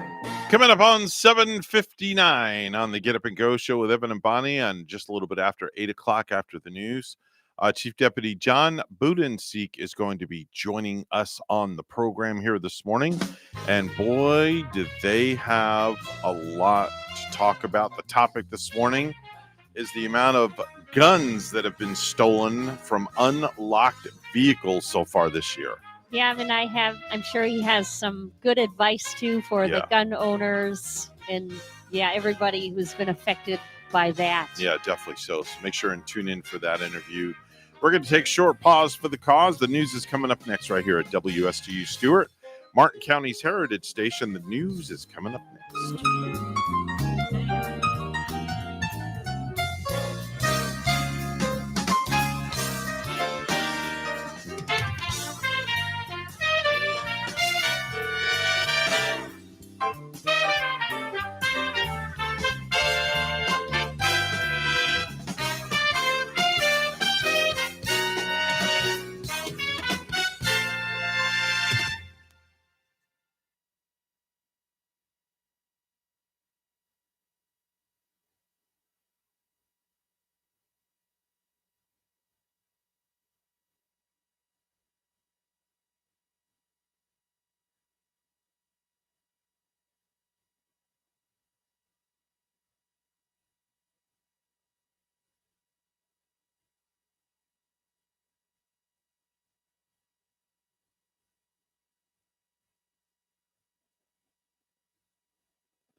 Coming to you live from Stuart, Florida, the greatest little town in the world. It's the award-winning, critically acclaimed Get Up and Go show on AM 1450 WSTU. You're invited to call the show anytime at 772-220-9788. And now, broadcasting live from their palatial studios, here are your hosts, Evan and Bonnie. Well, thank you very much, Mr. Announcer. I greatly appreciate those kind words. Here he is for the year 2020, people's sexiest man alive. Thank you very much, but not true. You seem happy this morning. I'm very happy. I'm all jacked up on Mountain Dew. And I think I'm all jacked up on Mountain Dew as well. It's 8:07 this morning. Mr. Clock would just certify the time. It's now 8:07 a.m. 8:07 a.m. on the Get Up and Go show. Oh boy, you know when you hear that music, you know what's going on, Bonnie. Yeah. You know who's joining us, right? He is Chief Deputy Budenseek. That's right. I love the way you say his last name. Yeah. You so enunciate it so perfect. You really do. That is the northern Michigan and northern Wisconsin. Oh, that's the way they do it up there? Coming out with my enunciation. How would they do it in Florida? The syllables are a little bit shorter put. I wonder how it would sound in Southern terminology. It's Chief Deputy Budenseek. John, good morning. How are you? Good morning. I'm good. I'm listening to y'all entertain yourselves.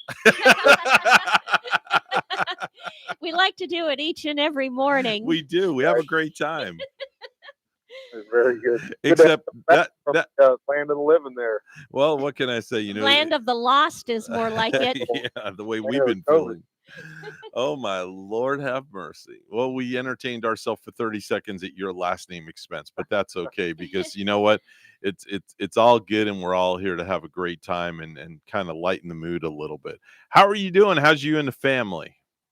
Family's good. They are growing, and of course they're in school and plugging away, so they're doing well. They're dodging the Omicron so far. The sheriff's office family's doing good. We have had COVID has been moving through the sheriff's office. We're in a better place than we were a couple weeks ago, but 3 weeks ago, I think we had 54 people that either had it or were exposed to it. So yeah, it was moving pretty heavily after the holidays. That Omicron is pretty serious stuff. It's very, very contagious, but it's not as dangerous. Doesn't appear to be, and we're getting our people back faster to work, which is good. Mm-hmm. So we're encouraged today. Who knows what tomorrow will look like? Yeah. And you're not like the only business where it's just swarmed through the place. Over where I work in Palm City too, at my other business, we just had so many people like getting sick from it, and then people will stay home for a while or they'll come back to work, and then it seems like all of a sudden they have it again. It seems like so many businesses are just being affected by this in some odd way where, and you mentioned 54. Hard to bounce back from that, but you have to. And it's just thankfully that 54 number was spread throughout the entire sheriff's office, not isolated to one smaller spot like the jail, because that would be crippling to us. Yeah. I saw a news piece on TV the other day, and I said to myself, I guarantee that's what Christine's going to send the topic about. And lo and behold, bam, there it was. Y'all were on News Channel 5 talking about the uptick in thefts of guns out of vehicles that are left unlocked. And wow, I just, first and foremost, why somebody would leave a vehicle unlocked with their weapon in it just behooves me. Well, unfortunately, I think you and I have had this conversation before, but we need to have it again. For the listeners. Mm-hmm. Look, in the perfect world, you should be able to set your gun down in your car, leave the door shut, and nobody would mess with it. But unfortunately, we're dealing with the criminal element. We have been for quite some time. So the days of leaving your gun laying around and knowing that it was secure, even with the door unlocked, those days are gone. They've been gone. So it is frustrating to us. We're up to 8 guns now. In what is today, the 18th? 8 guns in the first 18 days of January that have hit that it looks like had just simply the doors of the vehicles been locked, those guns would not be missing. So it's frustrating for us, and we re-emphasize the message. Hey, don't leave the gun in the car, but if you're going to, at least lock it. Well, lock the car, or number two, lock the glove box, which people have locking glove boxes. Or number three, I mean, what I do personally, I have a gun safe in my vehicle. So if I'm going to leave my vehicle in my, if I'm going to leave my vehicle, if I'm going to leave my weapon in my vehicle, I have a gun safe that attaches to a metal bracket that cannot be broken off in my vehicle, and then it's locked onto the gun safe. So you would have to have like a chainsaw or whatever to get this gun safe out of my vehicle. But then again, that's just me. I'm taking that precaution. It's not just you. I have a gun safe in my, law enforcement over the years has been hit heavily. You would think the criminals would be afraid of police cars, but they figured out years ago that that's where guns are. So we've had to, by locking gun racks and put gun vaults in our cars, our law enforcement cars. Do you So guys we have to upfit. Do you guys use the ones with the RFID and fingerprint recognition, or just strictly with a key? Key and code. Okay. Not the RFID. Okay. I have one I have at the I have one at the house that we keep on the nightstand. It works off of a key, it works off of a code, and it works off of RFID fingerprint. Which I invested in, which sometimes it doesn't work all that well, but that's besides the point. Are people actually, I wouldn't be able to even sleep at night if I left a gun in my vehicle. I would have to have a safe in it like Evan does, but I wouldn't even be able to sleep properly if there was a gun in my vehicle with the vehicle locked or unlocked. I wouldn't want to be leaving it in there at all. Like, who is this happening to? What are most of the circumstances where they're able to get in and get these weapons? Well, in all of these circumstances, every one of them, the vehicles were unlocked.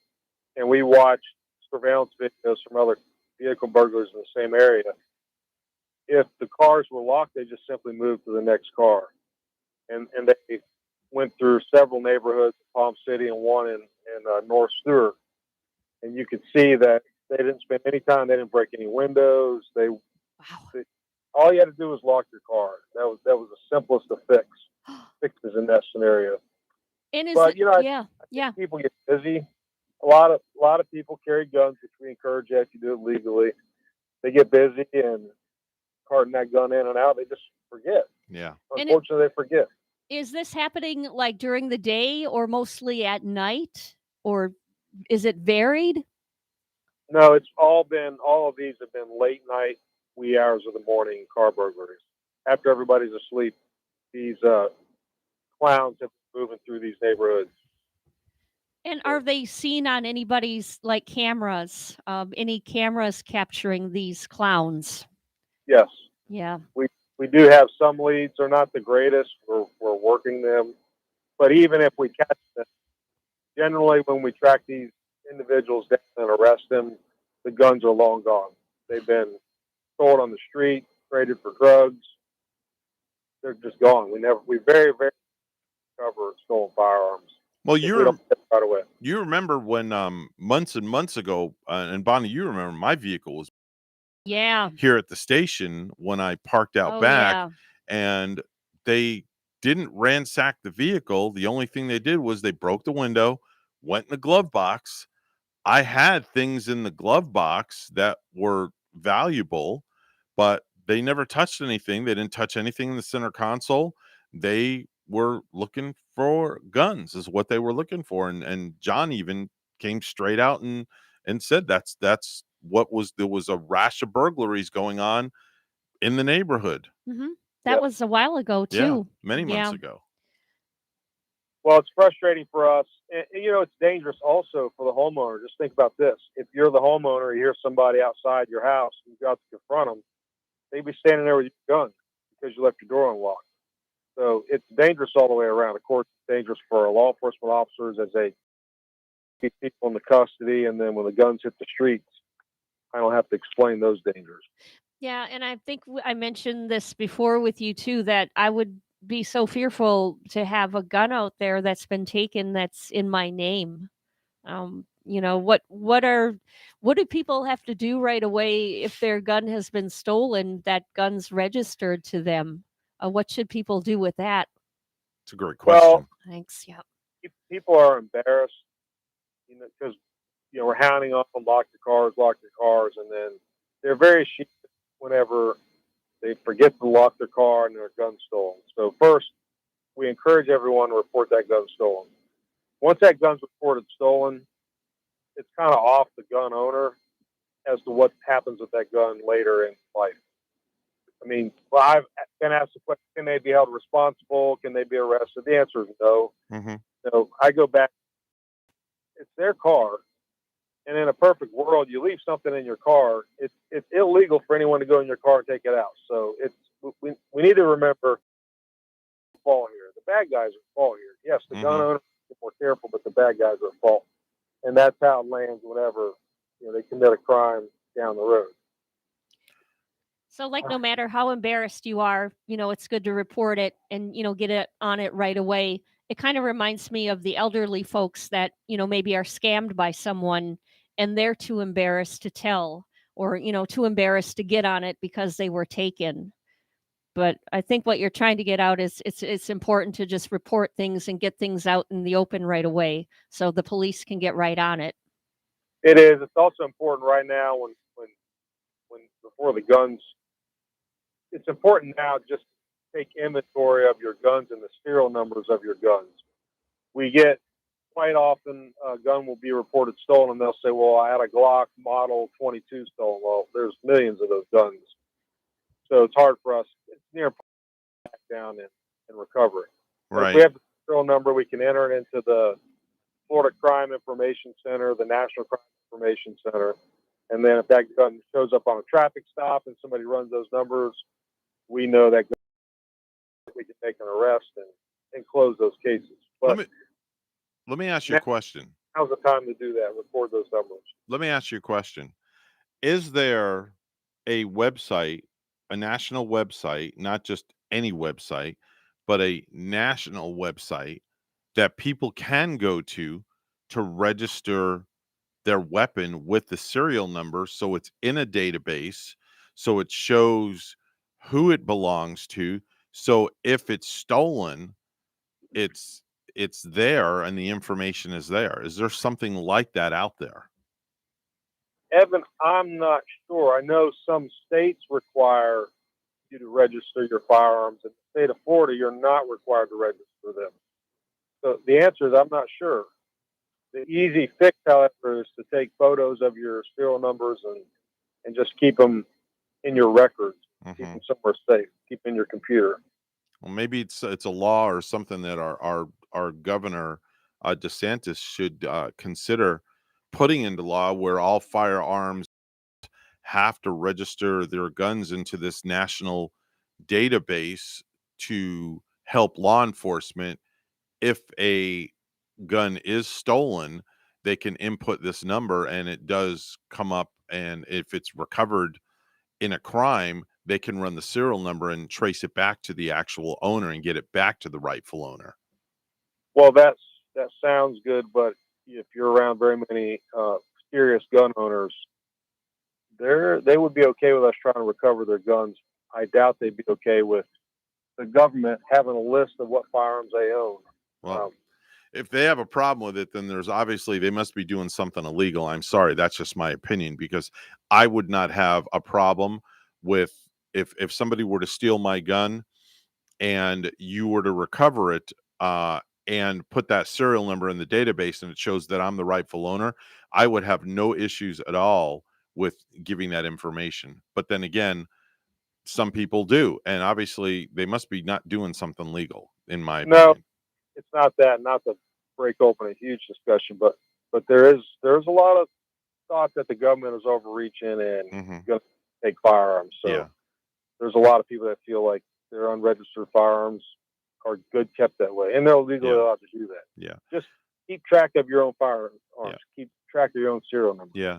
The moral of the story is just lock your car. That's the long of the short of it, right, Bonnie? Absolutely. I wouldn't even leave a gun out in my car, Yeah. locked or not. Yeah, for sure. It'd be in a safe in the house. That's Chief Deputy John Budensiek from the Martin County Sheriff's Office. He's our very special guest each and every Tuesday morning. Always great conversation and insights to what's going on all around Martin County and other places as well. John, always a pleasure.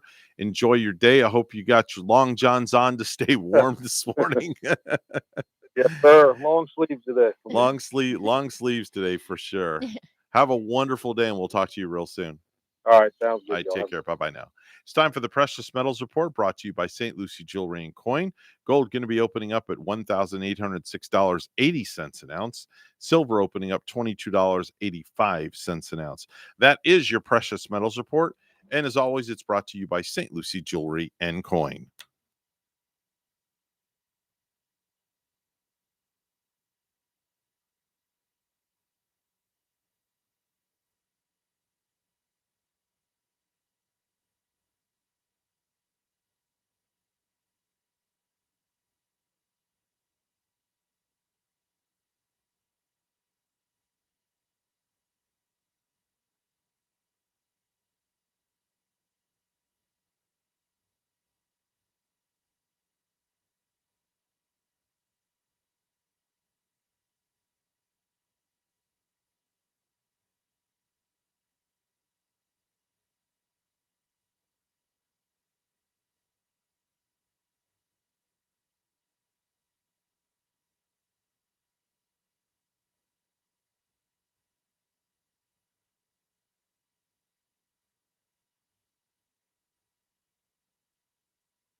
$8:23 right now on the Get Up and Go show with Evan and Bonnie. It's time for news. Let's head right to the news desk.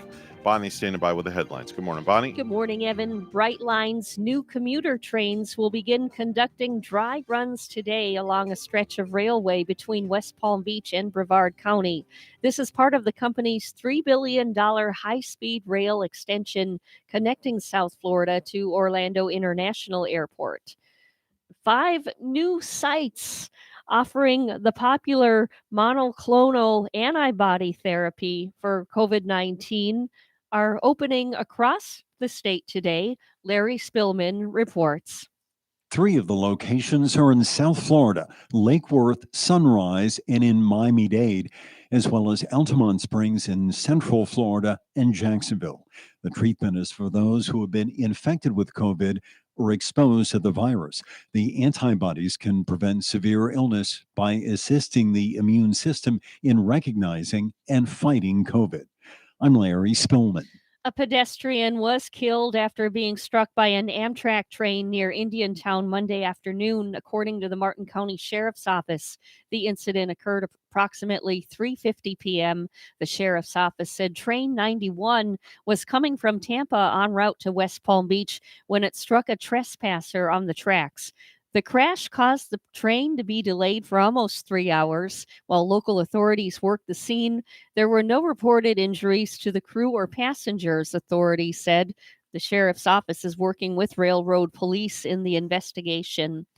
A healthcare executive from South Florida becomes a member of Congress when she takes the oath of office at the Capitol this evening. Sheila Sherflis McCormick won a special election last week to serve out the remaining year of the late Alcee Hastings term. And there's no way I can ever fill his shoes, but I promise you that I'll wear my pumps happily, and I'll fight day and night with my heels because I'm a short woman anyhow. Sherflis McCormick will be the first Haitian American Democrat in Congress. Lastly, the Highwaymen Heritage Trail Art Show and Festival in Fort Pierce has been canceled for the second year in a row. The city's 6th annual event is canceled next month because of COVID-19, according to the city's website. Last year, it was postponed because of the coronavirus pandemic, but never happened. This year's event was scheduled for the February 18 through 20 weekend at Moores Creek Linear Park in the Lincoln Park Park neighborhood, the birthplace of the Florida Highwaymen artists. It's an annual tribute to the Black artists and their contribution to the cultural history of Fort Pierce. Even though the festival isn't happening, there will be other ways to celebrate that weekend and beyond.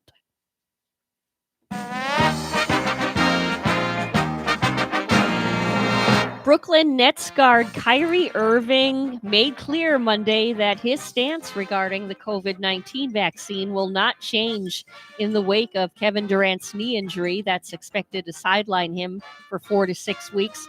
Irving is unvaccinated and therefore ineligible to play at home because of a local mandate that all professional athletes playing in New York City's public venues be vaccinated against the coronavirus. Irving scored a team-high 27 points on Monday. It was just his fourth game back this season with the Nets, who have been dealing with injuries. Our news time is 8:27, and we'll have weather and traffic together for you next.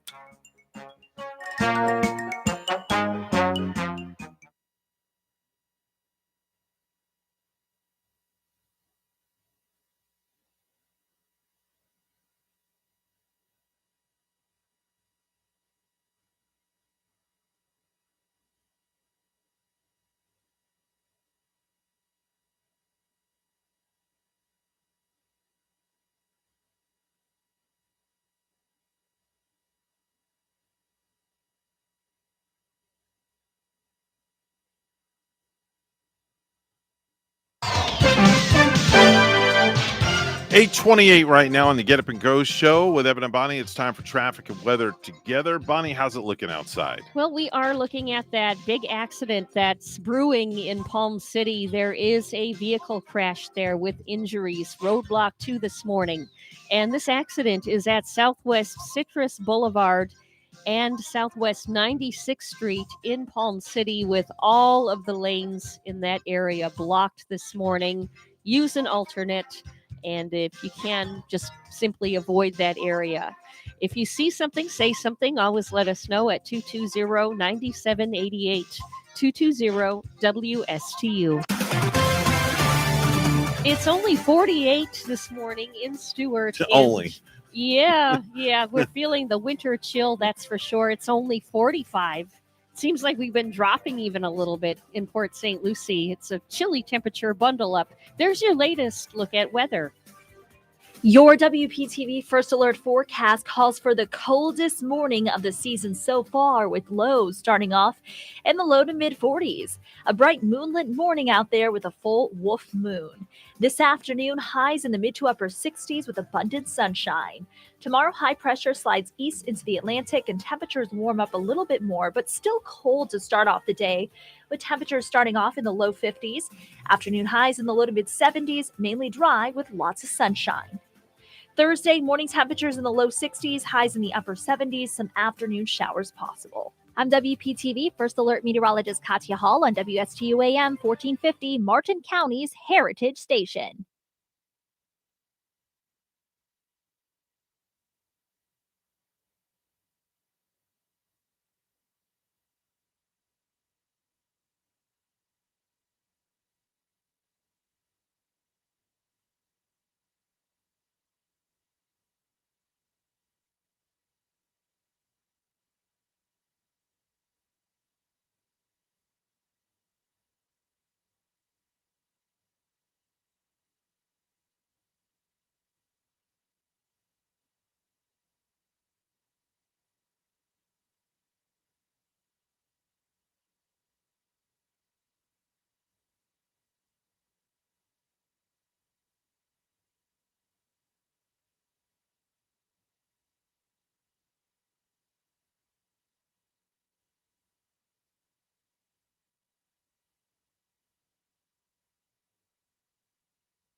You're listening to the biggest little radio show on the biggest little planet, the Get Up and Go Show with Evan and Bonnie. 8:32 is the time on the Get Up and Go Show. And without further ado, ladies and gentlemen, boys and girls, here's Captain Randy Siegel with the Space Report. Good morning, Captain. Good morning, Admiral. Well, if you're ready for a space launch, today's a good day to get ready for it, because tonight at 7:04 p.m., a Falcon 9 rocket will lift off carrying new Starlink satellites into orbit. This particular mission was delayed from yesterday due to bad weather in the ocean that would cause them to lose the first stage and also possibly the nose fairings. But it appears that today will be the day. So SpaceX is getting ready for that launch. The Air Force is also getting ready to launch some defense satellites on the 21st using an Atlas V rocket. So a lot of activity continues at the Cape. Speaking about the Cape, back on May 17th, 2020, the U.S. Air Force launched their Orbital Test Vehicle 6, which looks like a mini space shuttle. This particular X-37B has now been in orbit for more than 60 days. The people on Earth know that the payload that it's carrying includes a national reconnaissance satellite checking on the transfer of solar power into radio frequency microwave energy. They also know that they have a lot of other experiments on board the vehicle. This vehicle goes into orbit like a shuttle would, opens its cargo bay, exposes it to the harsh environments of space, then closes those bay doors when it returns to Earth. Exactly when this will happen, we still don't know. But so far, so good. NASA is still troubleshooting the solar array system on the Lucy spacecraft that is on its way out of the solar system on a 12-year journey to explore Trojan asteroids. They share an orbit with Jupiter. The problem they have is that there are two solar panels on board Lucy. They are circular solar panels. When the first one opened up, it locked in place, no problem.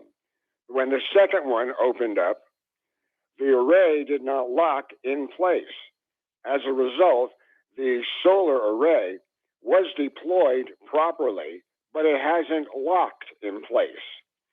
This could create a problem, but thus far the NASA team seems to believe that it will not be a problem if it is unlatched for the time being, and it may not be a problem when it reaches its destination. But they would like to solve it, if at all possible.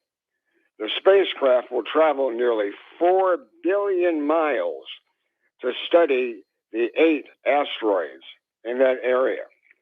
As we said, tonight's launch is scheduled for 7:04. The launch was delayed from yesterday, but it looks for it today.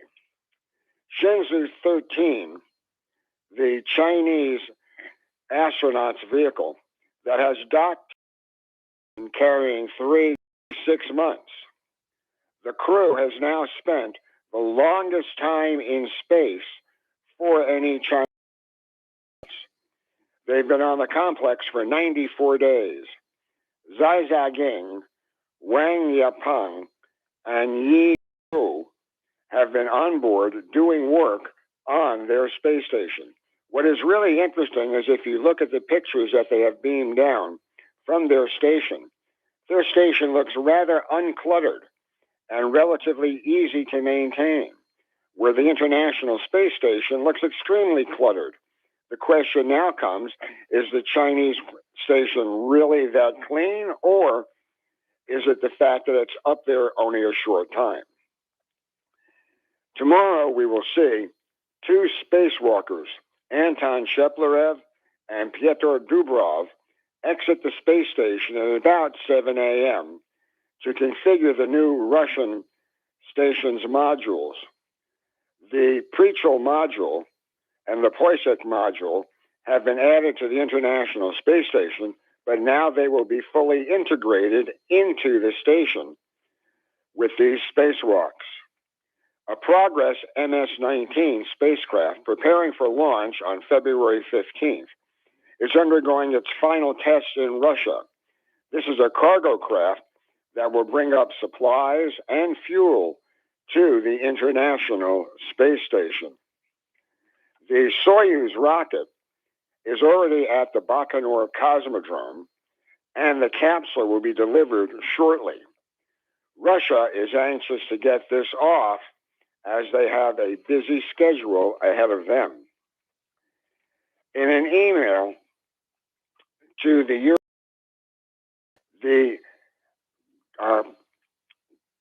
Copernicus Central-1 spacecraft is experiencing problems in orbit.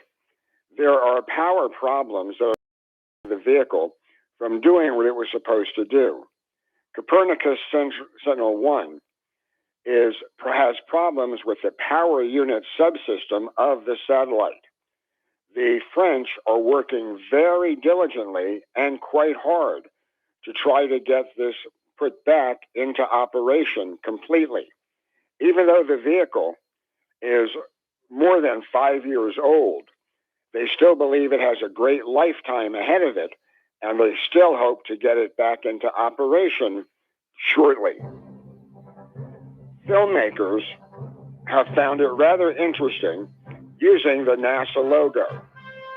You may notice that you'll see NASA in many movies and many films and many commercials because for whatever reason there is, a NASA t-shirt is still a blockbuster. Tomorrow we're going to tell you about Paul Allen's Stratolaunch vehicle, as well as NASA fixing a glitch on the Space Launch System. So until tomorrow, have a great day, everybody. That's Randy Siegel with the Space Report. He's on the program each and every weekday at this time, giving us all the latest and greatest information.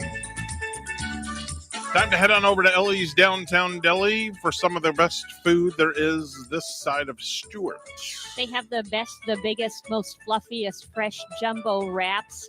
Yes, their wraps are huge, of course, and you could enjoy a steak fajita one. And you know, Ellie's Downtown Deli in the Stuart area, you're working in Stuart, they will deliver right to your workplace if you give them a call. But the steak fajita wrap is a wrap of your choice filled with fajita spiced steak, spicy cilantro, mayo, jasmine rice included, some sauteed peppers and onions, and some cheddar cheese. Or you might want to enjoy a wedge salad. This comes with oven roasted chicken, some bacon, gorgonzola cheese, microgreens, and tomatoes in this one. You know, a choice of your dressing. This salad's amazing. Ellie's Downtown Deli has a full menu available for takeout, plus their fabulous desserts as well. And they have a full-service deli with dining inside and out. Have them cater your next event. Call 772-781-6605 to order and pick up today. They're located at 18 Southeast 6th Street, just off Colorado in Stuart. Call 772-781-6605. Make it Ellie's Downtown Deli in Stuart. 8:41 is the time on the Get Up and Go show with Evan and Bonnie. Final look at news, all brought to you by St. Lucie Jewelry and Coin. Here's Bonnie with the headlines. Good morning, Bonnie. Thanks, Evan. A potentially deadly and highly contagious virus is impacting rabbits in multiple states, including Florida. Here's WPTV's Tanya Rogers. You look good shape, aren't you? This is Emma, a 1-year-old rabbit up for adoption. Emma is healthy and ready to go to a forever home. But Dr. Susan Kelleher, known as Dr. K on Nat Geo Wild's network, is concerned about a virus that's affecting rabbits. There is a virus that is contagious to rabbits. It's limited to rabbits. It's referred to as rabbit hemorrhagic disease virus. When we get a disease like that has not previously been in the country, our populations are highly susceptible to it.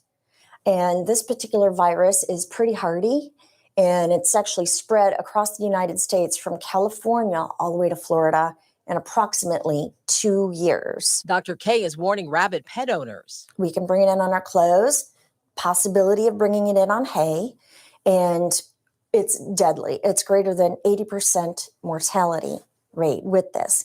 And the rabbits die very acutely of a severe, fever and then blood coming from the nose and the mouth. There is a vaccine available for it. Dr. K has vaccine clinics to get dozens of rabbits vaccinated and microchipped. It's important that if you own a rabbit just like Emma, make sure to contact your local vet about more information about the virus. Over 3,000 rabbit patients in our records that are active patients. It's really imperative that we protect the rabbit population. Tanya Rogers, WPTV News Channel 5.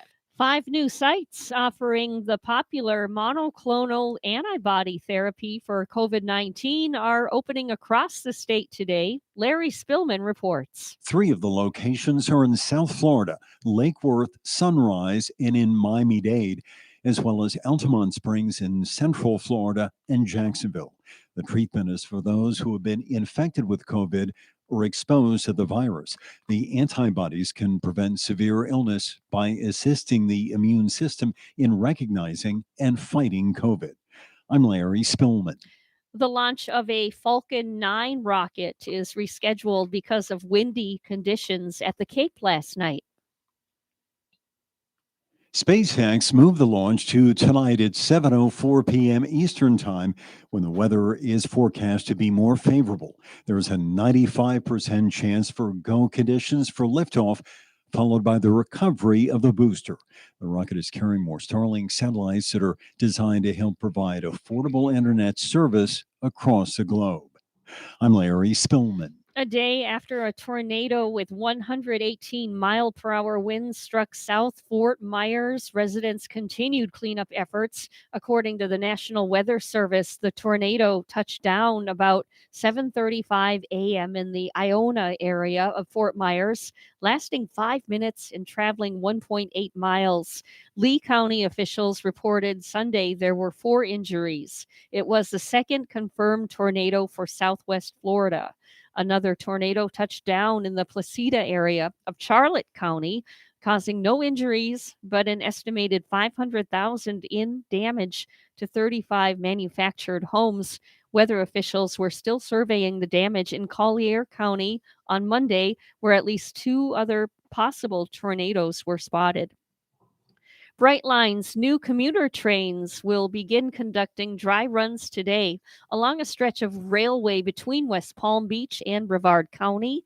This is part of the company's $3 billion high-speed rail extension connecting South Florida to Orlando International Airport. Lastly, Celine Dion is canceling the North America shows of her Courage World Tour as she recovers from previous medical issues. The singer received treatment for severe and persistent muscle spasms that previously prevented her from singing, and she to the Saturday announcement. The North American leg of her tour was originally postponed due to the coronavirus pandemic, but is now canceled.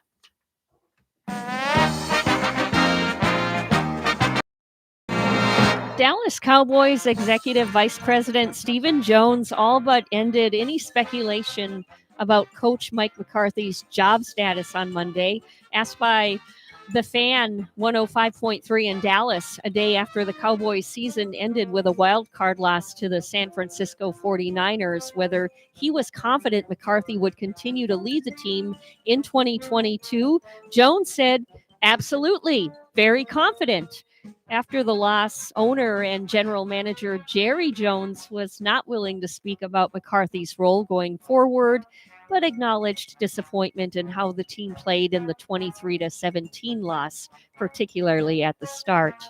And last night, the Arizona Cardinals suffered a humiliating playoff loss in LA against the Rams. Final score last night was 34-11, with the Rams taking the win. Our news time is at 8:47. We'll have weather and traffic together next.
8:48, the time right now on the Get Up and Go show. It's time for traffic and weather one final time. Here's Bonnie. There is some traffic back up in Palm City right now where we are seeing an accident, and this is a vehicle crash with injuries with roadblock 2 this morning. It's at Southwest Citrus Boulevard and Southwest 96th Street in Palm City, where all of the lanes in that area are blocked. Take an alternate. Maybe you want to avoid that area this morning. And that is your latest look at traffic. We have 50 degrees. Yeah, we've reached the 50 milestone at least in Stewart. I'm starting to feel a little warmer, but the winter coat still isn't coming off. 50 in Stewart, 12 above in Red River, New Mexico. And here's our weather at WPTV. Your WPTV First Alert forecast calls for the coldest morning of the season so far, with lows starting off in the low to mid 40s. A bright moonlit morning out there with a full wolf moon. This afternoon, highs in the mid to upper 60s with abundant sunshine. Tomorrow, high pressure slides east into the Atlantic and temperatures warm up a little bit more, but still cold to start off the day, with temperatures starting off in the low 50s. Afternoon highs in the low to mid 70s, mainly dry with lots of sunshine. Thursday, morning temperatures in the low 60s, highs in the upper 70s, some afternoon showers possible. I'm WPTV First Alert meteorologist Katya Hall on WSTU AM 1450, Martin County's Heritage Station.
Do you have a suggestion for the show? Send us an email, WSTUmorningshow@gmail.com. And now let's get back to the Get Up and Go show. Here's Evan and Bonnie. 8:53 right now on the Get Up and Go show. And I remember yesterday we were talking with Phil about how a lot of famous people and actresses like Tina Turner and others, they insure their body parts. Yes. For millions of dollars. We're hearing more and more of that. Right. Well, here's Heidi Klum and what she had to say about how her legs are insured. Let's listen. I didn't insure them, by the way. It was a client that insured them. It wasn't me. And one was actually more expensive than the other because when I was young, I fell into a glass and I have like a big scar. Obviously, I put so much spray tan on right now. You can't see it right now. But yeah, so one was more expensive than the other one. It's weird the things some people do. She appeared on the Ellen DeGeneres show the other day, and one leg is insured for more money than the other leg because there's a scar on it. Well, yeah. Well, yeah, the one leg is a little bit better than the other. And Heidi Klum, being a famous supermodel, she wants to make sure those legs are insured. $2 million, though. Wow. That's an awful lot of money to insure your legs for. But now, can you imagine the kind of money they're probably making? She's probably making with any kind of ad commercial she would be put on where they're showing her legs and her legs being involved. Think of maybe the money that she might be making a company or with doing some advertising. I guess it really doesn't surprise me, especially if you have the nice pair of legs like Heidi has. That's just insane. I mean, I can't fathom. I can imagine what the insurance policy must cost on the legs. With the amount of money that she's probably pulling in, she probably would be one that would be able to afford that kind of insurance. You know what I'm going to do? I want to look into this. Now, see, it has my curiosity up. And I wonder if I'm going to call my insurance agent and I'm going to have a conversation with them and I'm going to ask them and I'm going to say, hey, listen, I want to insure my voice because my voice is my moneymaker. And how much would you pay for that insurance coverage a month? How much would you be willing to pay? I don't know. That's just it. I don't know how much the coverage would be. If it's very expensive, what the amount of money. I mean, if I could insure my voice, let's just say if I wanted to take out $1 million worth of insurance on my voice, and God forbid something were to ever happen to my voice, there's that insurance policy. I wonder what that would cost. That really has my curiosity up because that's the moneymaker is the voice. I wonder if Gary Owens would know if Gary would That's sell a great that idea. kind of insurance. I'm going to have to ask him. Just like your hands make you your living. Well, my hands and my voice do it, so I would have to insure them both. You insure both. Yeah. So are your hands insurable? That's another a great question. I mean, I would think that I'm gonna have to ask Gary Owen when I see him later today. Yeah, I mean, I would be I'd like to be delighted to see what he has to say about It's not expensive. I might just have to get insurance on my voice. Yeah. Good morning. You're on the radio with us. Well, good morning. It's Palm City Charlie. Oh, I thought I could get through the whole This is show. my one call. This is my one call. Okay, go ahead. All right, so listen. How about Joe Namath with his pantyhose commercial? Remember that? Right, I remember that. Yeah. Yeah. I wonder if he insured his legs. You know, that's a really good point, Charlie. It is because he did the pantyhose commercials and he was playing football in the NFL. There you go. So did he insure his legs? But I did think about you and your voice. I said, Evan's got to insure his voice. Yeah. Well, thank you. I appreciate that. Yeah, you've got the U and G and Bonnie radio voices. We all have the pipes, as they call I know. Good morning. All right. You know what, Charlie? What would you insure for you? What would be My Charlie's sense of humor. There you go. And we couldn't live without it, Charlie. This is true. Awesome. And his personality. Yeah. Yeah. There I you know. go. It's always changing like the weather. This is true.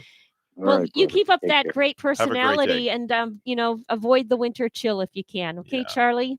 He's gone. Yep. It's really kind of sometimes it gets out of hand with what people want to insure, especially when you get down to the body part thing. Yeah. You got people insuring their buttocks, their legs, their chest area, their arms, their this, their that. I mean, And you know what? I should have been an insurance agent because they're always needing insurance. Yeah, you'd make a killing without a Yes. doubt. Definitely so. Well, that's another wrap on 3 hours of entertaining radio for you from yours truly, and of course my wonderful co-host Bonnie Ashley, who's with me 5 days a week, been my work wife for 2 years. You believe that? Yeah, and enjoying it, and still thoroughly enjoying it. And we're having fun. Yeah. We're having a good time, And and we're that's glad what it's that you're all about. here. Yeah, thank you so much for joining us and putting up with us for 3 hours, and we can put a smile on your face. Remember, if you have good values on the inside, you won't look for validation on the outside. And put a big parka on like me today. And don't shed any layers because it is chilly out. Yeah, heat that bad boy up. That's for sure, folks. Make it a great day, and we'll talk to you back here tomorrow morning, bright and early, 6 a.m. on WSTU Stewart, Martin County's Heritage Station. That's all, folks.